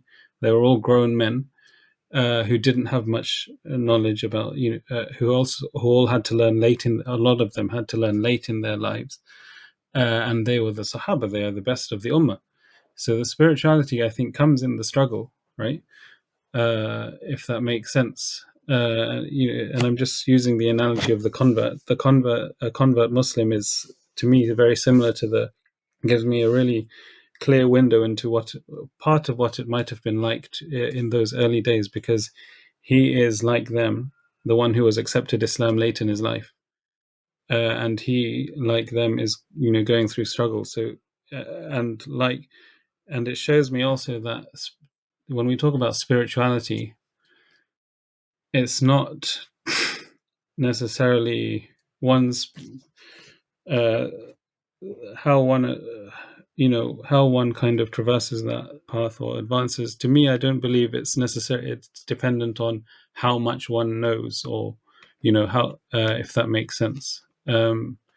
If there are those amongst the Sahaba, well, if there are the Sahaba who, so many of them accepted Islam probably even very late in their lives, and there are still today people who accept Islam in their like 80s and then pass away very soon after. They're the ones who really attain the contentment of Allah, right? So my point being, anyway, that I think that the perpetual struggle in the place that you're in is also part of that spiritual journey, at least for me. Since we're talking about Sahaba and also mentioned a lot earlier about Ali radiallahu anhu and calligraphy, would you be able to shed some light on other Sahaba that may have been calligraphers as well, or the Tabi'in as well? And because what's coming to my mind as well, because we obviously know, everyone knows about poetry and the form that it was the pinnacle at that point in time, as well in history. People say about the Arabic poetry and the articulation, and the wisdom as to why Quran was revealed at that time as well. And a lot of poets are Sahaba too. And that intersection, I'm just curious if there's like that intersection between poetry and calligraphy as well, in the way maybe we know it's an oral tradition, but at the same time, I don't know if there was an intersection at that time or I mean, after that time. Sayyidina Ali radiallahu anhu was a poet, a well-known poet and a calligrapher. Again, he was definitely an example of that, where the two traditions meet. But there were other Sahaba who were the scribes of revelation. When the Prophet ﷺ received revelation, then they would Ubay ibn Ka'b, or was it Sayyidina Uthman ibn Affan. He's included in the silsila of calligraphers. There was Ubay ibn Ka'b. There was a number of others whose names slip my mind, or I'm conscious that I'll get them wrong. But there were a number. As to who, with the poetry tradition, I don't know. It's not really my place to say. But Sayyidina Ali, alayhi salam, he was definitely one of those. He was a poet and he was a calligrapher, a masterful poet and a masterful calligrapher. So on that point, yeah, go on. Just on that point, it'd be interesting to know. I mean, in other ulum, when you have an ijazah, the sanad goes back to Rasulullah sallallahu alaihi wasallam, right?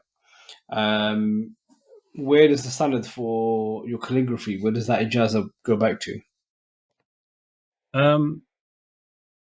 There are different. Or another. Yeah. I was going to say, or in other words, is it possible for you to have an ijazah, a sanad that goes back to someone like Ali ibn Yes. Talib? Now, the formal ijazah that I described, the ijazah ceremony with a certificate and your teacher signs it and such, that's something that's existed for, I think, some 300 years, right? The formal, but the pedagogy goes back to the Sahaba, and there are different asanid. There is that you find, because it's not a preserved chain like how hadith is, right, or Quran, right? So you have chains that go back, that are traced back to the Sahaba, oftentimes to Sayyidina Ali and Sayyidina Uthman. But you have even asanid, and as to how to verify those ones, it's, I'm not the expert. But there are asanid that go back to Sayyidina Idris. He was a prophet who was known to be, amongst his crafts, writing. He was known to have writing. And there are asanid that even go back all the way to Sayyidina Adam. I don't know how, alayhi salam, because he was taught the names, right? And through that, perhaps writing. So there are those kind of asanid as well.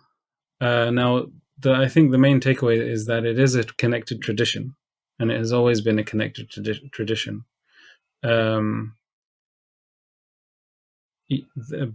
it's not, I wouldn't say, it's not as preserved as Hadith or Quran, where there is a Shariah need kind of to preserve that, right?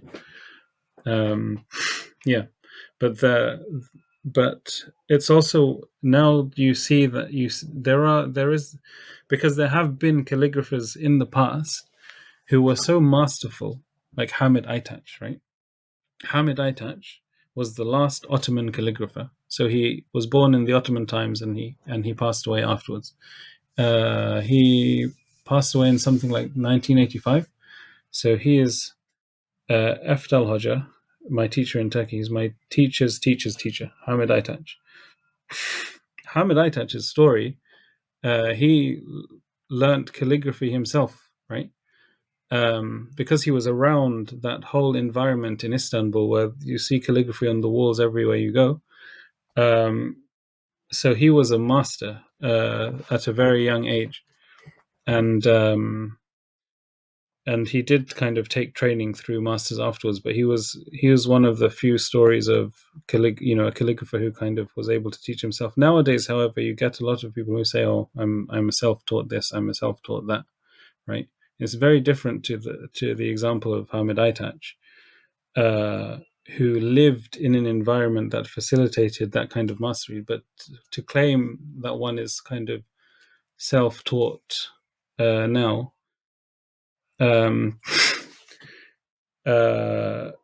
number one, oftentimes, the quality of that work doesn't really match up to the masters of the tradition. And number two, to be self-taught, all that really means is that all you've taken is learning how to write pretty letters. Because as you saw, as I've experienced, I've learned so much more from my teachers in calligraphy than just writing pretty letters. Right? So calligraphy is a connected tradition. Nadim, as you were asking about, it's not as heavily, the chains isn't as like massively preserved in the way that Hadith and Quran is preserved. You won't necessarily know the biographies of every single person in that chain, that and such. But you do know, but there is a lot of studies on so many of them. But but it is definitely a connected tradition. Yeah. Okay, so I mean, we've talked about a lot about getting the ijazah and so on and so forth. What kind of things do you actually study? Like, I mean, I don't know if we'll fully appreciate or understand, but I assume there's some sort of, curriculum, or there's some sort of like, logical rubric or something that you have to engage with and learn. This is where I can show you more examples of calligraphy. So you mentioned the Awesome. curriculum. Actually, a calligrapher doesn't learn much theory or much history or anything. It's almost like an apprenticeship, right? You learn practice. If you want to read and stuff, you don't have to be a calligrapher to read about the history and such. Now you start. If you notice here, you have a dua at the top. ربي يسر ولا تعسر ربي تمم بالخير وبه العون. My Lord, make it easy and don't make it difficult, and complete it in khair, in all goodness, and with that bring support. Anyway, that's the dua. And then you can see the individual letters, right? الحروف المقطعة. ألف باء تاء باء باء جيم. The letter forms, so it's not ألف باء تاء ثاء. It's ألف باء. Two forms of that. How you can write the jim in different ways. How you can write the dal, the ra, the sin, and so on. Right. Once you've done the individual letters, you move on to joining letters, right? So after the individual letters finished with ya, you move on to ba alif, ba joined to ba joined to jim, ba joined to dal, ba joined to ra, and so on, right? Once you've finished the bas, you move on to the jims. Jim joined to alif, jim joined to ba. This is the curriculum. Does that make sense? Once you've finished those letters, the letter joins, you go to the end, the ha, you start on compositions, right? But before I go into that, it logically makes sense to start with the simplest thing and then build up, right? In anything, right? Why is it then that we start with a dua, a composition? Why don't we start with alif? Why does the calligrapher, this dua, Rabbi Yassir wa la tu'assir, Rabbi tamim bil khair, that dua, sometimes a master would get his student to write it 40 times, over to get, as in he would have to present it 40 times before the master moved him on to this line, right? Why is that? It can only be to get the barakah of the start of the journey through dua. My Lord, make it easy and don't make it difficult. My Lord, complete it in khair, right? And as I see it, to see that this is more than just a journey of just a training course on how to write fancy letters, right? So the student starts with the dua, and then he moves into the individual letters, and then later, once he's finished the letters, he goes back. He starts on composition. So this is a tammat al-huruf bi'awn al-ra'uf, like the letters have been completed by the help of the kind, right? And then you go into compositions. This is a form of alphabet, an alphabet. We know the alphabet of the Arabic letters by alif, ba, ta, tha. There was a different order called the Abjad alphabet. So alif, ba, jim, dal, and so on. Anyway, you go into composition. So you look subhanaka Allahumma wa bihamdika wa tabaraka asmuka, and so on, right? From a dua, an initial dua, to individual letters, to joining letters, ba to alif, ba to ba, and so on, ba to jim, and so on, to composition, right? After you finish this book, after you finish this, now who wrote this, by the way? Whose writing is this? This isn't like a font that you type up. This is an exemplary work of one of the one of the masters of the past, Shawki Effendi. It was something like 150 years ago, right? The calligrapher starts either with imitating the writings of his master, or imitating the writings on his master's advice, imitating the writings of one of the old masters. Nowadays, everyone starts with Shawki Effendi. He was the best, right? He was like the pinnacle of mastery. It's like the Husari of calligraphy. Yeah, definitely. Yeah, one of the Husaris of calligraphy. There are many Husaris in calligraphy, and he was Many certainly, Husaris of calligraphy. there were a number, but he was he was one of them. And the journey mastery starts through imitation, right? And that's the core concept here. And it's only once you finish that kind of complete study, then you go on to other examples, other kind of compositions. This is of Shawki again, right? You can see this very A'udhu billahi samil alim minash shaitanir rajim, a very kind of fanciful, rather complex one, the Basmala, Bismillah ar-Rahman ar-Rahim. All of this is teaching you not only rules of composition, but a taste for composition. Because remember, at the beginning we spoke about balance, that the letters shouldn't look like you're going this way and then that way, and then there should be a general, to the eye, a general balance filling the space evenly. There should be, spacing. There shouldn't be any places that there are huge gaps that look obtrusive to the eye. But you're also limited to, because this isn't an abstract art, you're limited to the letter forms as well. It becomes a puzzle. So you have to learn composition by imitation in order to develop that taste yourself. It's not just learning rules, but it's developing a taste for composition, and it's that taste that really defines the master, right? Like you can see how beautiful his basmala is. Again, like I said, that it kind of, there is such a harmony in just, I don't know if you can see that line from the bowl that follows up through and ends, but if you look at the alifs, they're not just straight in line. Actually, I wish I had a ruler next to me, but from here, if you were to draw a straight line, you'll see all the heads of the alif all kind of gradually meet that line, that diagonal line, that touch. So many other things that we can talk about.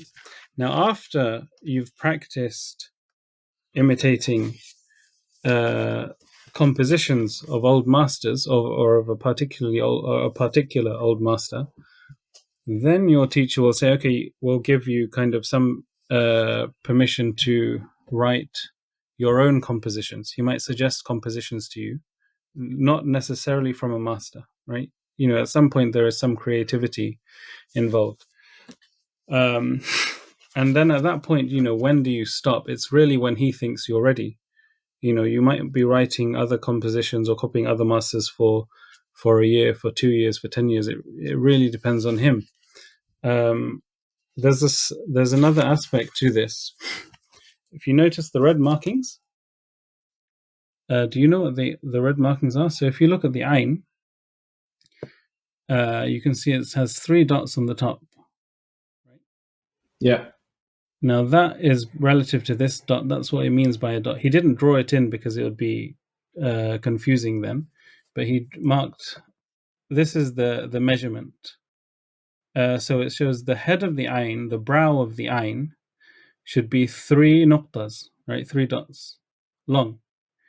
And in the space, in the aperture of the eye, it should be 2. You should only fit 2 in there. You shouldn't fit any more, right? Remember at the beginning I mentioned that I saw calligraphy is almost like formulating beauty. This is the rule. These are one of the rules of that. These are all the things that you're learning. Why do you need to learn that the brow of the ayn is 3 dots and that inside it is 2 and things? Because if you practiced it yourself and you tried, if you elongated, made one part like too long, 4 dots, right? Or one part too wide, right? One part of the letter too wide, you'll see immediately the harmony of the letter breaks. Immediately it breaks apart and it looks ugly, right? So this whole syllabus is training the calligrapher, the apprentice, to develop that taste, right? Whilst at the beginning it seems very rigid, with all these kind of proportions, well, when you look at the piece, you can see that it is incredibly fluid. The writing, the composition is incredibly fluid, and that only comes through the taste that is developed through these training wheels, if that makes sense, in the beginning. There is another script, by the way, in this. You can see this smaller script. This is a different style, which is the style often used nowadays to write the Quran, called naskh. This here is thuluth. This is naskh. It has its slightly different rules. You can see aesthetically there is a difference, right? It's more suited towards fine, small writing. Why do we call this thuluth? What does thuluth mean in Arabic? It means a third, right? I'm just going through like the finesses, other finesses that the student picks up through this training. So, why is, it's a strange name to give to a script. A third. What does that mean? So if you look at the a lot of the letters, like the ba, right? It is a bowl, but that bowl, maybe it's easier to show it here. It's a bowl, but that bowl, the bottom of it does not fall in the middle of the letter. The middle of the letter is here, but you can still seeing it's still descending. It actually falls in the bottom, in the last third of the letter. That's if you were to draw a ruler, you'll find it in the last third of the letter. If you look at the alif is not a straight line. It curves that way and then that way, almost like a very subtle S, right? Again, if you split those sections up, you'll see that you can split it up into thirds. Now, if you break from those guides and those rules, you'll immediately see that there is something very static about my, very rigid about my lettering. There is something very ugly about my lettering. There's something that, right? But that's the kind of that's what the goal of the syllabus is to develop that taste and that hand for the student. Does that answer the question? I don't know. Yeah, I think that was really, really comprehensive, really good, really interesting. Sorry, Tanzim. That really, it's really interesting, like the way you're describing the rules and following that, and then showing us an exact example of that. And then you mentioned that if you break away from those rules, there might be an ugliness to it. And it just reminded me a lot about, in many ways, where like we have Islam, we know we have to follow these rules and regulations and stipulations in the Shariah.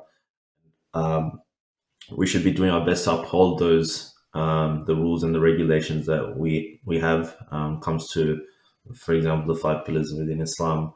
And breaking away from it, there might be an ugliness in the sense of going further away from Allah, and not fulfilling those obligations that do manifest. Like it's very clear. Like recently, we are obviously mentioning names. I had this close friend. I actually knew him through similar uni, played sports together, all that.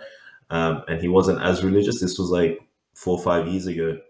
Still a great guy and stuff. He's a bit of a character, is funny and stuff.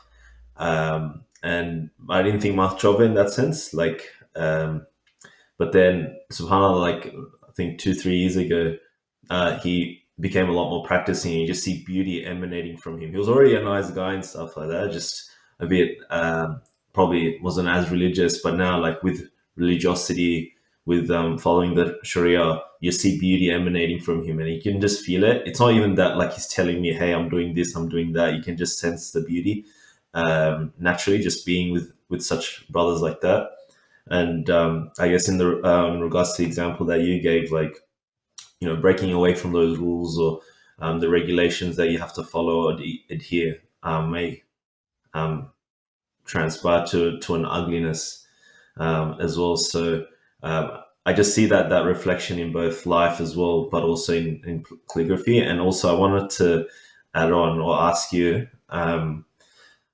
there seems to be clearly like logical principles or possibly mathematical principles that you have to adhere to within calligraphy. And if you're able to share more of that, and how that, because would the different styles of calligraphy over time change the rules that you'd have to follow as well, if that makes sense? Like, for example, you talked about the 3 dots. I don't know if a different type of calligraphy or a different style would mean that there would be a different set of rules for that style as well. And then on top of that, sorry, you mentioned that there is a flavor and taste that comes with after mastering the rules and following those guidelines that each different calligrapher has. It also reminded me of Islam in the sense that, yes, we have the rules and regulations, but we also have forms of poetry and art to really manifest or showcase our flavor, or our taste, or that spirituality that we can see clearly, obviously, in Jalaluddin Rumi or in Saadi's poems in like Bustan, Nolulistan, etc., which is that taste and flavor that unfortunately is devoid. Like, I've only got acquainted with these poems and poets in the last 2 years or so, and it's like, where has this been my whole life? That kind of thing, unfortunately, because you see that flavor and taste of Islam, especially Bustan, Saadi's Bustan. It's like a whole moral guide and a handbook of living your life, but it's so expressed in such beautiful, not just the language, but the way it is. It's showcasing Islamic tradition and in such a day-to-day way. that makes you reflect and ponder, and unfortunately devoid of that. So also wanted to ask, like, that's the sort of thing that reminds me of that taste and flavor that exists within our tradition. But also, yeah, I just wanted to ask as a specific question: do the styles of calligraphy change those principles to suit the style, or how does that work in the field of calligraphy? Yes, let me show you something better to just demonstrate it rather than talk so much. But if you look at, if I can find an example. And do you like does every calligrapher, aspiring calligrapher, master those different styles and those different rules, and they can kind of harmonize in a sense in order to create their own style that you mentioned that one can do? Everyone who starts calligraphy, including myself, has the I can't say everyone, but you'll find many people who starts on the journey of calligraphy will have this secret revolutionary idea in his mind. What if I create a new style of calligraphy? Then you realize that everyone else has that style, right? Has that sorry that thinking, and it's totally fine to consider that. But what one has to appreciate with a new style, before I answer the rest of the question, is that um, unless you really are like almost divinely inspired, what you produce that is new will never hold up to something that is developed over hundreds or over 1,000 years, if that makes sense, right? Now, can within a script, can you make distinctions between masters of different kind uh, uh, of the same script? Definitely, like the one that I showed you of this syllabus, almost curriculum. Shauki Effendi, anyone can see that his writing was just something completely different, and you can relate definitely Tanzim as you told me that you play cricket. Now I'm a disaster when it comes to cricket, but you can probably distinguish. You also probably apply that sense of fine tuning to just like how much you twist your hand to create certain spins, or how I don't know how how your arm will rotate, right? When you're bowling, or something like that, right? And again, you might probably apply the same sense of fine tuning, and which helps you to appreciate uh, the perfection of someone else, of your own and of someone else's practice. If that, I don't know, that might Yeah, help. definitely. I mean, straight away from a batting standpoint, we're taught unweighting, so it's how high you position the bat, Yeah, and when the ball when you hit the ball and the ball makes contact with the bat, yeah, right. where the bat ends up finishing. So, I mean, from a if you want to be perfectionist and get maximum bat speed, it's best to start the bat straight over your sort of neck area and then swing the bat all the way across and finish up on your shoulder as well. Similar to golf, basically. You don't want to start the golf swing at like the bottom, right? So that sort of fine tuning is important because everyone has a different style of batting, but it's also being aware of what you can kind of fine tune to get that bit of maximum power and timing as well. It's not just power only, but there's that balance as well. So See, to me, that's like completely eye opening because I never saw cricket like that, right? Um, I so can go on for there's so much, but it not like I mean it. A lot of people unfortunately don't talk about it in this way. Especially, it's not even just a cricket thing; it's just like a life thing. Like I'm sure in it's soccer you like can talk about, calligraphy. but No no one one's talks been about it. exactly like it's about just taking those principles that we learned within our tradition and just kind of seeing it in a different lens. That's Yeah, basically what I try but to the do, inshallah. styles definitely. And you asked about the styles. Do the rules change? Definitely, they change. So I'll show you this style called Nasta'liq. Does that look a lot different to what you saw earlier? Is there a difference, Yeah. or something like? What do you feel? How would you describe this style? Either I don't know, Tanzim or anything or whatever. So it's going a bit diagonally, and there seems to be like I don't know. This is like a bit of a I don't know if it's sub for a bad example, like a crypto chart, like when the thing is going a bit up. I don't know. It's kind of going in that direction. For me, that's obviously got very strong connection to Urdu poetry because that's what they write in Yes. the Nasri script. See, mashallah, like Nadim's a bit more like halal, like sees it more. But Islamic, like I'm just seeing crypto charts. Well, I don't know, man. Some Urdu poetry is not very halal, bro. This, Some of it's pretty much. yeah, this script, it's, I heard someone describe it as like it's the script of love, because look, it just flows, right? Yeah, it's beautiful. I love it. I love Nasri script. Right? Yeah, definitely. It just flows. So you're asking about different scripts and different things. Now, look, there is no way that now there are particulars and there are certainly universals, right? There are particular rules of thuluth that I showed you earlier do not fit in with this script, but there are certain kind of um, proportions that you just find not even within Islamic calligraphy, within any Islamic art, within any religious art, within any even musical art. The proportion of thirds or quarters or things like that, right? And within nature, even within nature as well. There are certain proportions, as an example, that are universally beautiful. The 1/3 is one of the examples. Famously, the golden ratio as another another example of beautiful proportions. So there are differences in the particulars, and there are definitely universal rules or standards, almost, or something like that, which goes far beyond calligraphy. There is something that I would point out that is interesting about calligraphy.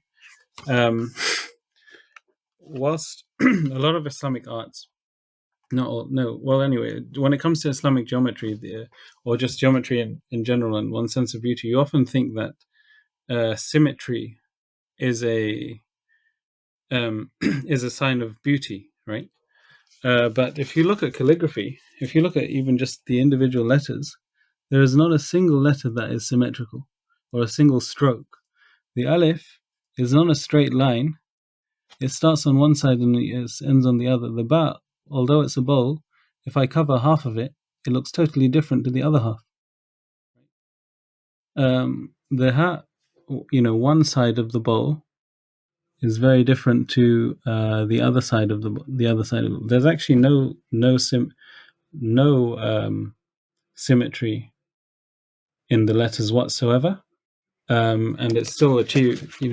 And not just in this script, but it seems in any script. If you try to make the letters symmetrical, like a bat, as just a semicircle, it looks terribly bland suddenly, right? So there is, since you're asking about the rules and kind of how they, it's just another insight into the rules. It's just a different application, a different understanding of beauty that one doesn't always think about, maybe. It's really interesting. Just on the Nasri script and the beauty and the power of these scripts. I mean, Nasri script is pretty much what everything in Urdu is written in, near enough, other than maybe online stuff these days.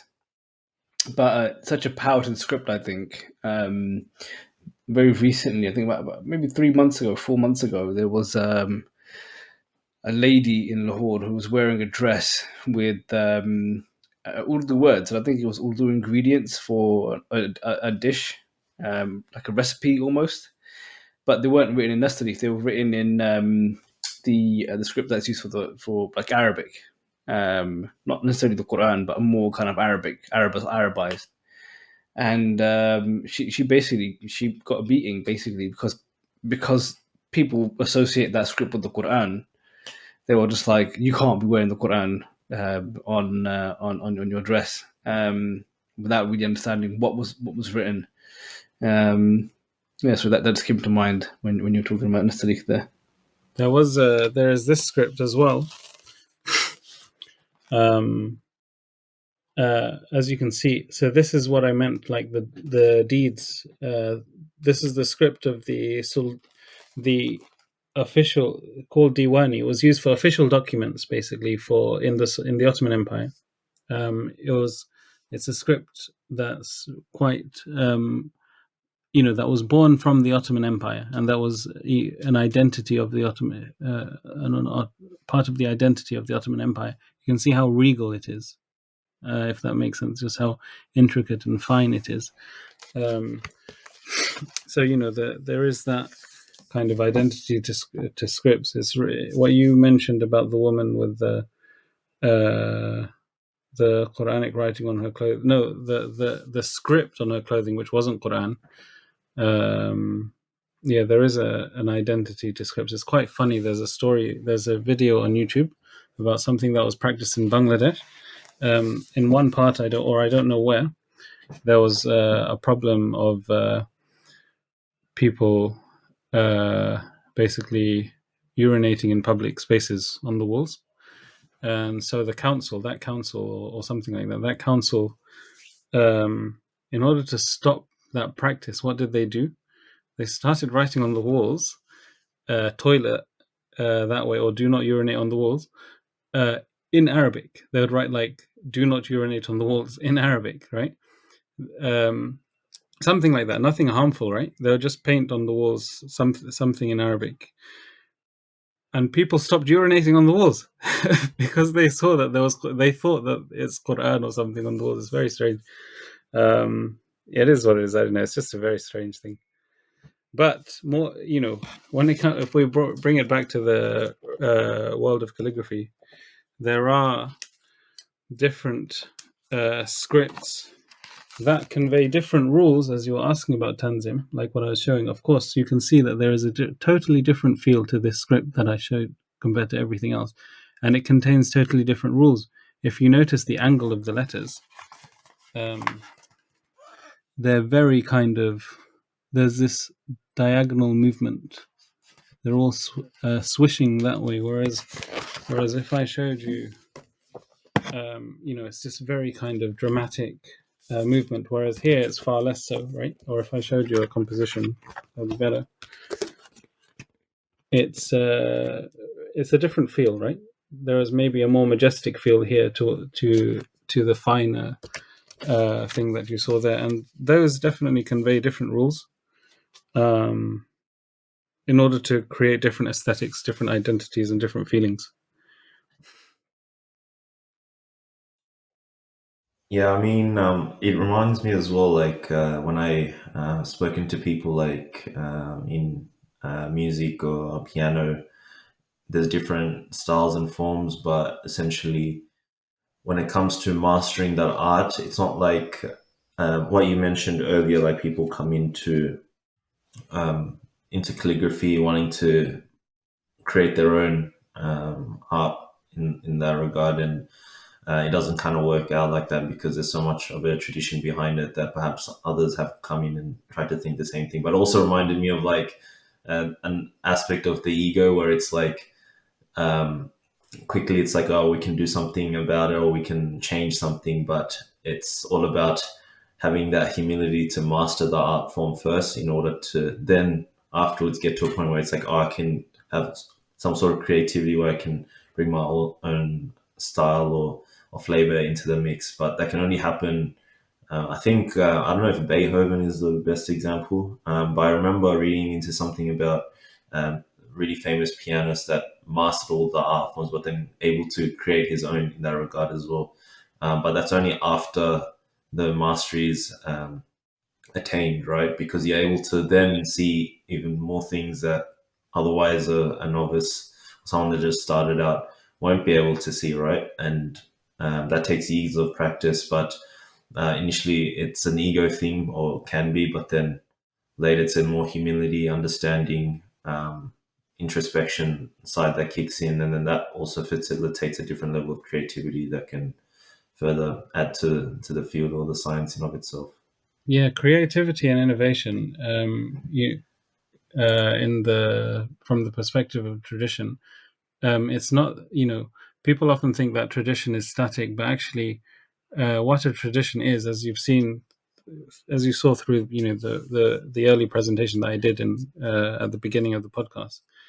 Tradition is a continuous chain of innovations and a continuous chain of developments. It's not static at all by any means. It's building upon building upon building, to no end. But as you said, definitely number one, innovation comes after so much mastery. And there was calligraphers. Often, a calligrapher, if he wanted to produce something new, he wouldn't necessarily produce it in the lifetime of his teacher. In case his teacher, out of respect for his teacher, in case his teacher didn't like it, right? There was that, those kind of sentiments as well. And the other thing is also, innovation is such a broad thing. In a piece of work, in a piece of calligraphy, you can see that there is a kind of continuous form between these kind of plates. You have the large writing and the two lines and the small in the middle, or you saw kind of consistent forms in the Quran pages that I showed earlier and such. Innovation is not just to innovate.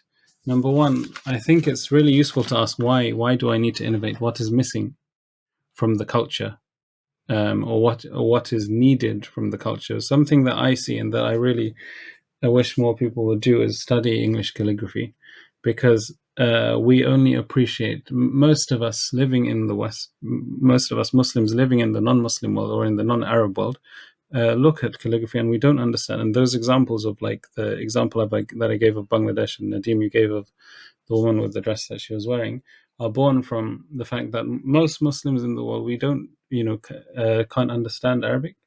And if there was an innovation, and this is one thing that I try to focus on with my art, it is combining, bringing understanding back to the message, so that when I look at a piece of Arabic calligraphy, I don't look at it the same way I look at a piece of Chinese calligraphy. When I don't speak Chinese, I don't. It's a message that should be understood, right? So there's that aspect as well. To innovate, is it really necessary when there are such beautiful styles already, which still give so much in the way of, present so much in the way of so many possibilities in the way of exploration, without creating a new script? Is that really necessary, or more so than other values, like bringing meaning back to calligraphy and combining things? Obviously, this is all biased towards my own thinking, but this is how the kind of thoughts that come to me. What is innovation really? It's much more than just making a new script. Creating, for me, a way to harmonize, bring back understanding in a way that doesn't look tacky, as if you're just like stuck in a translation onto your calligraphy. There's also innovation in the tools that you use and the materials that you use, right? Paper has always been changing. Originally, calligraphy was written on vellum, right? As in on like animal skin, right? And on bones and such. Those were the mediums for writing on. Now we write on wood-based papers, right? But if and that is only through innovation, ways of making inks. One of the calligraphers in history, and I mentioned earlier, Yaqut al-Mustasimi. What was his innovation? He's one of the core figures in the history of calligraphy, who really perfected his writing. I mentioned the founder of the Ottoman school, so the one just before him, Yaqut al-Mustasimi. What was one of, amongst maybe many, but what was he known for? Instead of cutting the reed pen, I didn't actually show you any of my tools, but instead of, I'll just take out a pen here. Instead of cutting, see, you have the pen here, it's cut. So originally it used to be cut straight. Now you can see it's slanted. It's slanted, right? It used to be cut straight. Yaqut al-Mustasimi was the one who came with the innovation to cut at an angle. because it provides more elegant writing, right? That was an innovation. He didn't create necessarily a new style. Is that right? So, but it goes back to exactly what you said, Tanzim, that after you master, definitely after you master after one masters his own craft, after decades perhaps, if even that, of practice in that craft, then he can really start to understand what is innovation and what is beneficial innovation. Because at the beginning, as I see it, it is maybe, it's something that is not unpraiseworthy, but it's something that requires thought. As a thought. Yeah,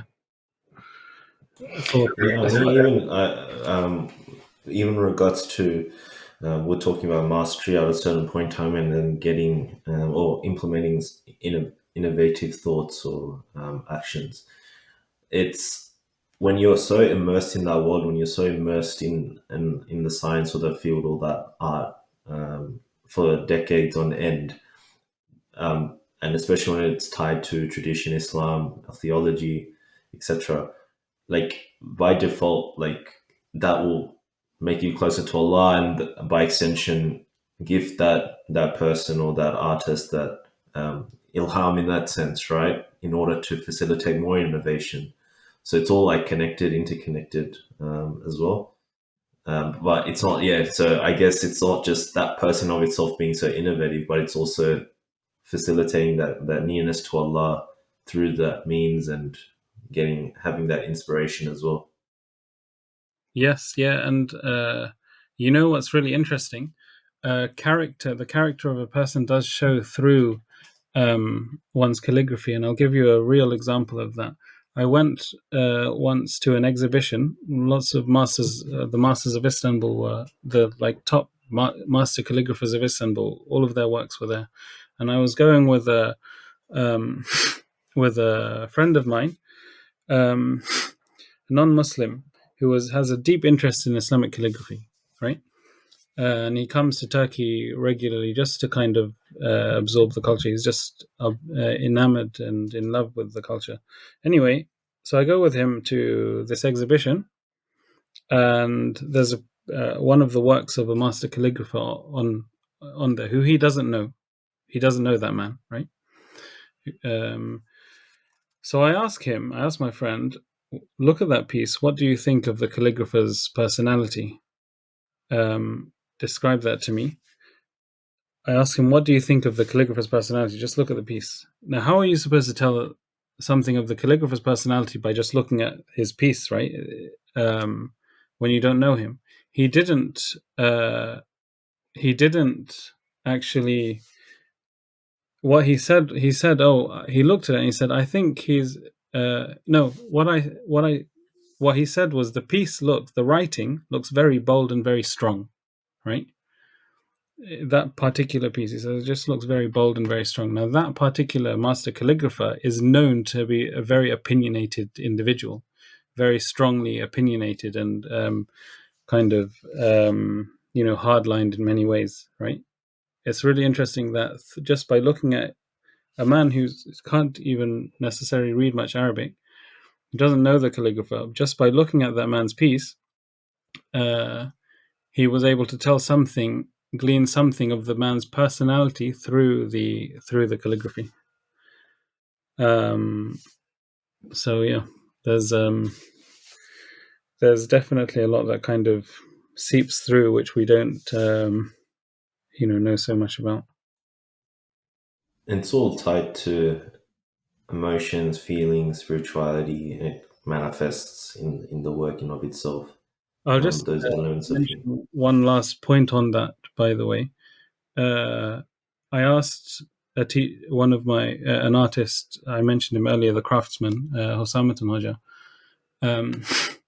because he has his own kind of philosophy, and to be honest, it's maybe the strongest explanation that I've got that explains this phenomenon. That how does the personality of the individual shine onto his work, and why is it necessary to tie a good character and personal development with one's art? What because there are many calligraphers who had beautiful calligraphy and they were known to be very arrogant individuals. What is the, where do they they come together? And he said something really interesting, Samet and Hoja, that when you put your even your hand on a piece of paper or on something, you are imprinting a part of your soul almost on that, as if like working as if when you dip the pen in the ink pot and you transfer it to the paper, you've taken something from the ink pot and put it on the paper, right? And the quality of the ink determines also the quality of the writing. And so it's then, to me, it makes a lot more sense than that.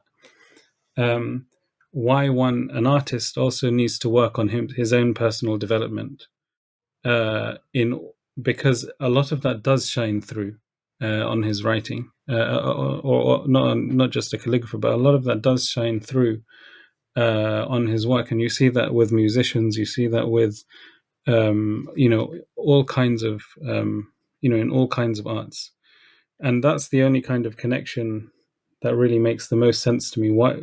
That explains why it's not only the technical practice that one needs to focus on, but it's also his own spiritual practice, because something will always be exposed of himself in the art that he produces.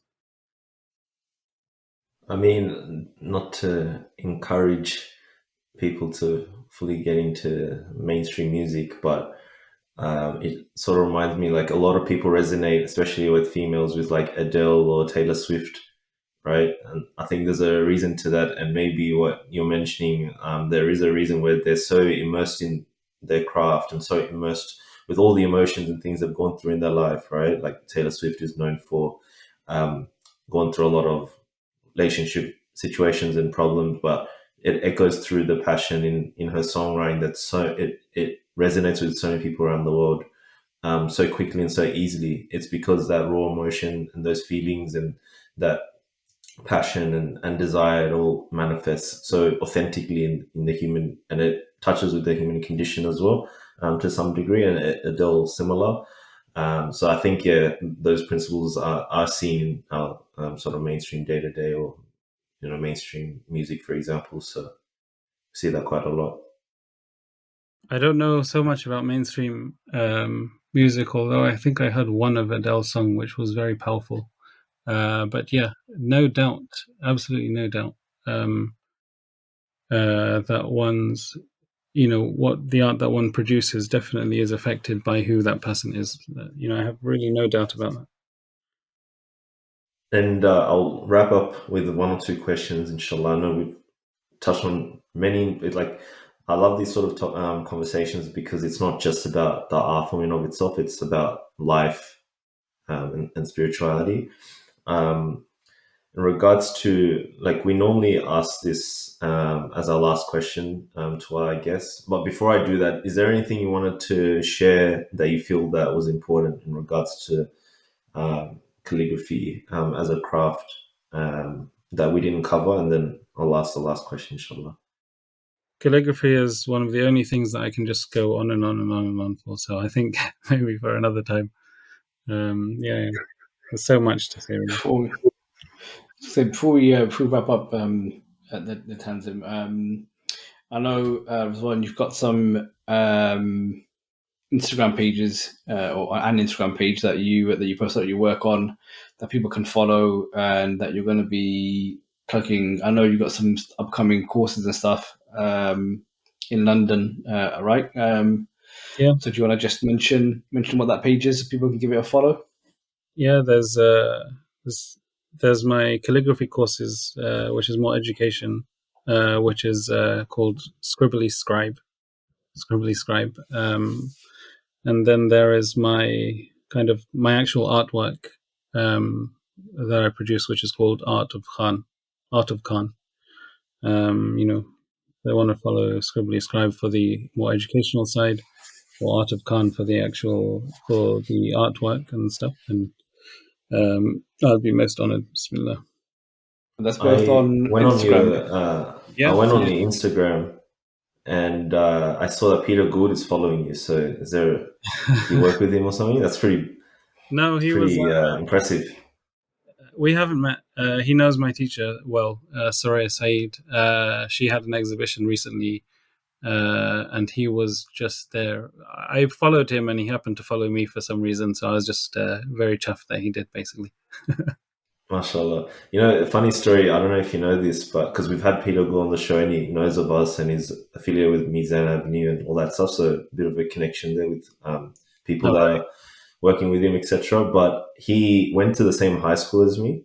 So I Oh, was when I was in Sydney, I went to Sydney Technical High School, and I think he went to high school a long, long time ago, but he I think in year 12 he won like some national prize for our school, and I don't think he was Muslim at that time.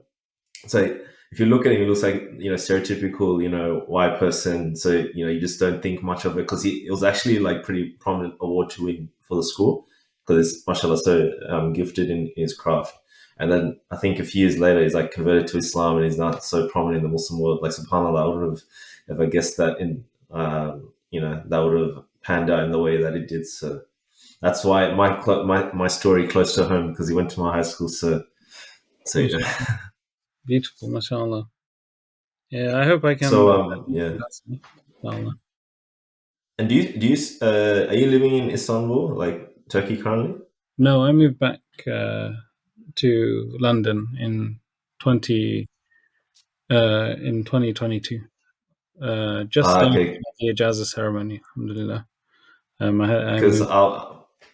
I'm inshallah visiting Istanbul in a few months. So I was hoping we could have connected, but maybe inshallah another time. But Yeah, I go back regularly. So if you're there, let me know.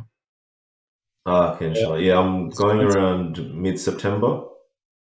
I'll be there, and inshallah I'm doing Umrah after that. So inshallah. um, If yeah, so I'm not there, I love might to connect with. If you're not there, then if you have anyone, I just want to connect with some people. I know a lot of artsy people in loads, Istanbul and loads. Turkey. That's what I was going to say. If I'm not there, I'm just going to I'll introduce you to loads of people who will be there, inshallah. Inshallah. And I'll ask you the last question. I know you guys have to head off, but I appreciate your time. So we asked this question to our guests on Boys in the Cave, if we do remember to ask it. So if you had to hang with three people in a cave, who would they be? They can be living or in the past. It would be interesting because obviously I assume that you may pick someone from more the calligraphy side of things. So it'd be really interesting to also know who would they be and who they are and why you'd want to hang out with them at a Istanbul cafe in artsy Uh, place, some coffee. I'll just give like a very generic answer. It's just uh, three of my closest teachers, because those are the ones who Allah has placed in my path um, to take me on the way. I wouldn't, uh, you know, and I'm too shy to say the Prophet ﷺ, because I don't know how much I will, you just be humiliated at myself if I were there. SubhanAllah. Short and sweet, to the point. I like that. Mm. But thank you so much for your time coming on the show, and Nadeem connecting me. It's been real. Like I know that's why I didn't come into this like fully preparing in that regard, because I know that the sort of people that we have had on who are experts in their field, you always have natural organic conversations, and it just kind of flows into many different directions and cover different things. So I always like being present. Like too many, like my last episode, too structured and stuff. Like it's great, but then it's a bit rigid. If that makes sense, where you want to make it a bit flowy and I love talk today's. about Yeah, different it's things. definitely a great experience for me, and it felt very natural. It was a really pleasant experience, and may Allah grant you tawfiq.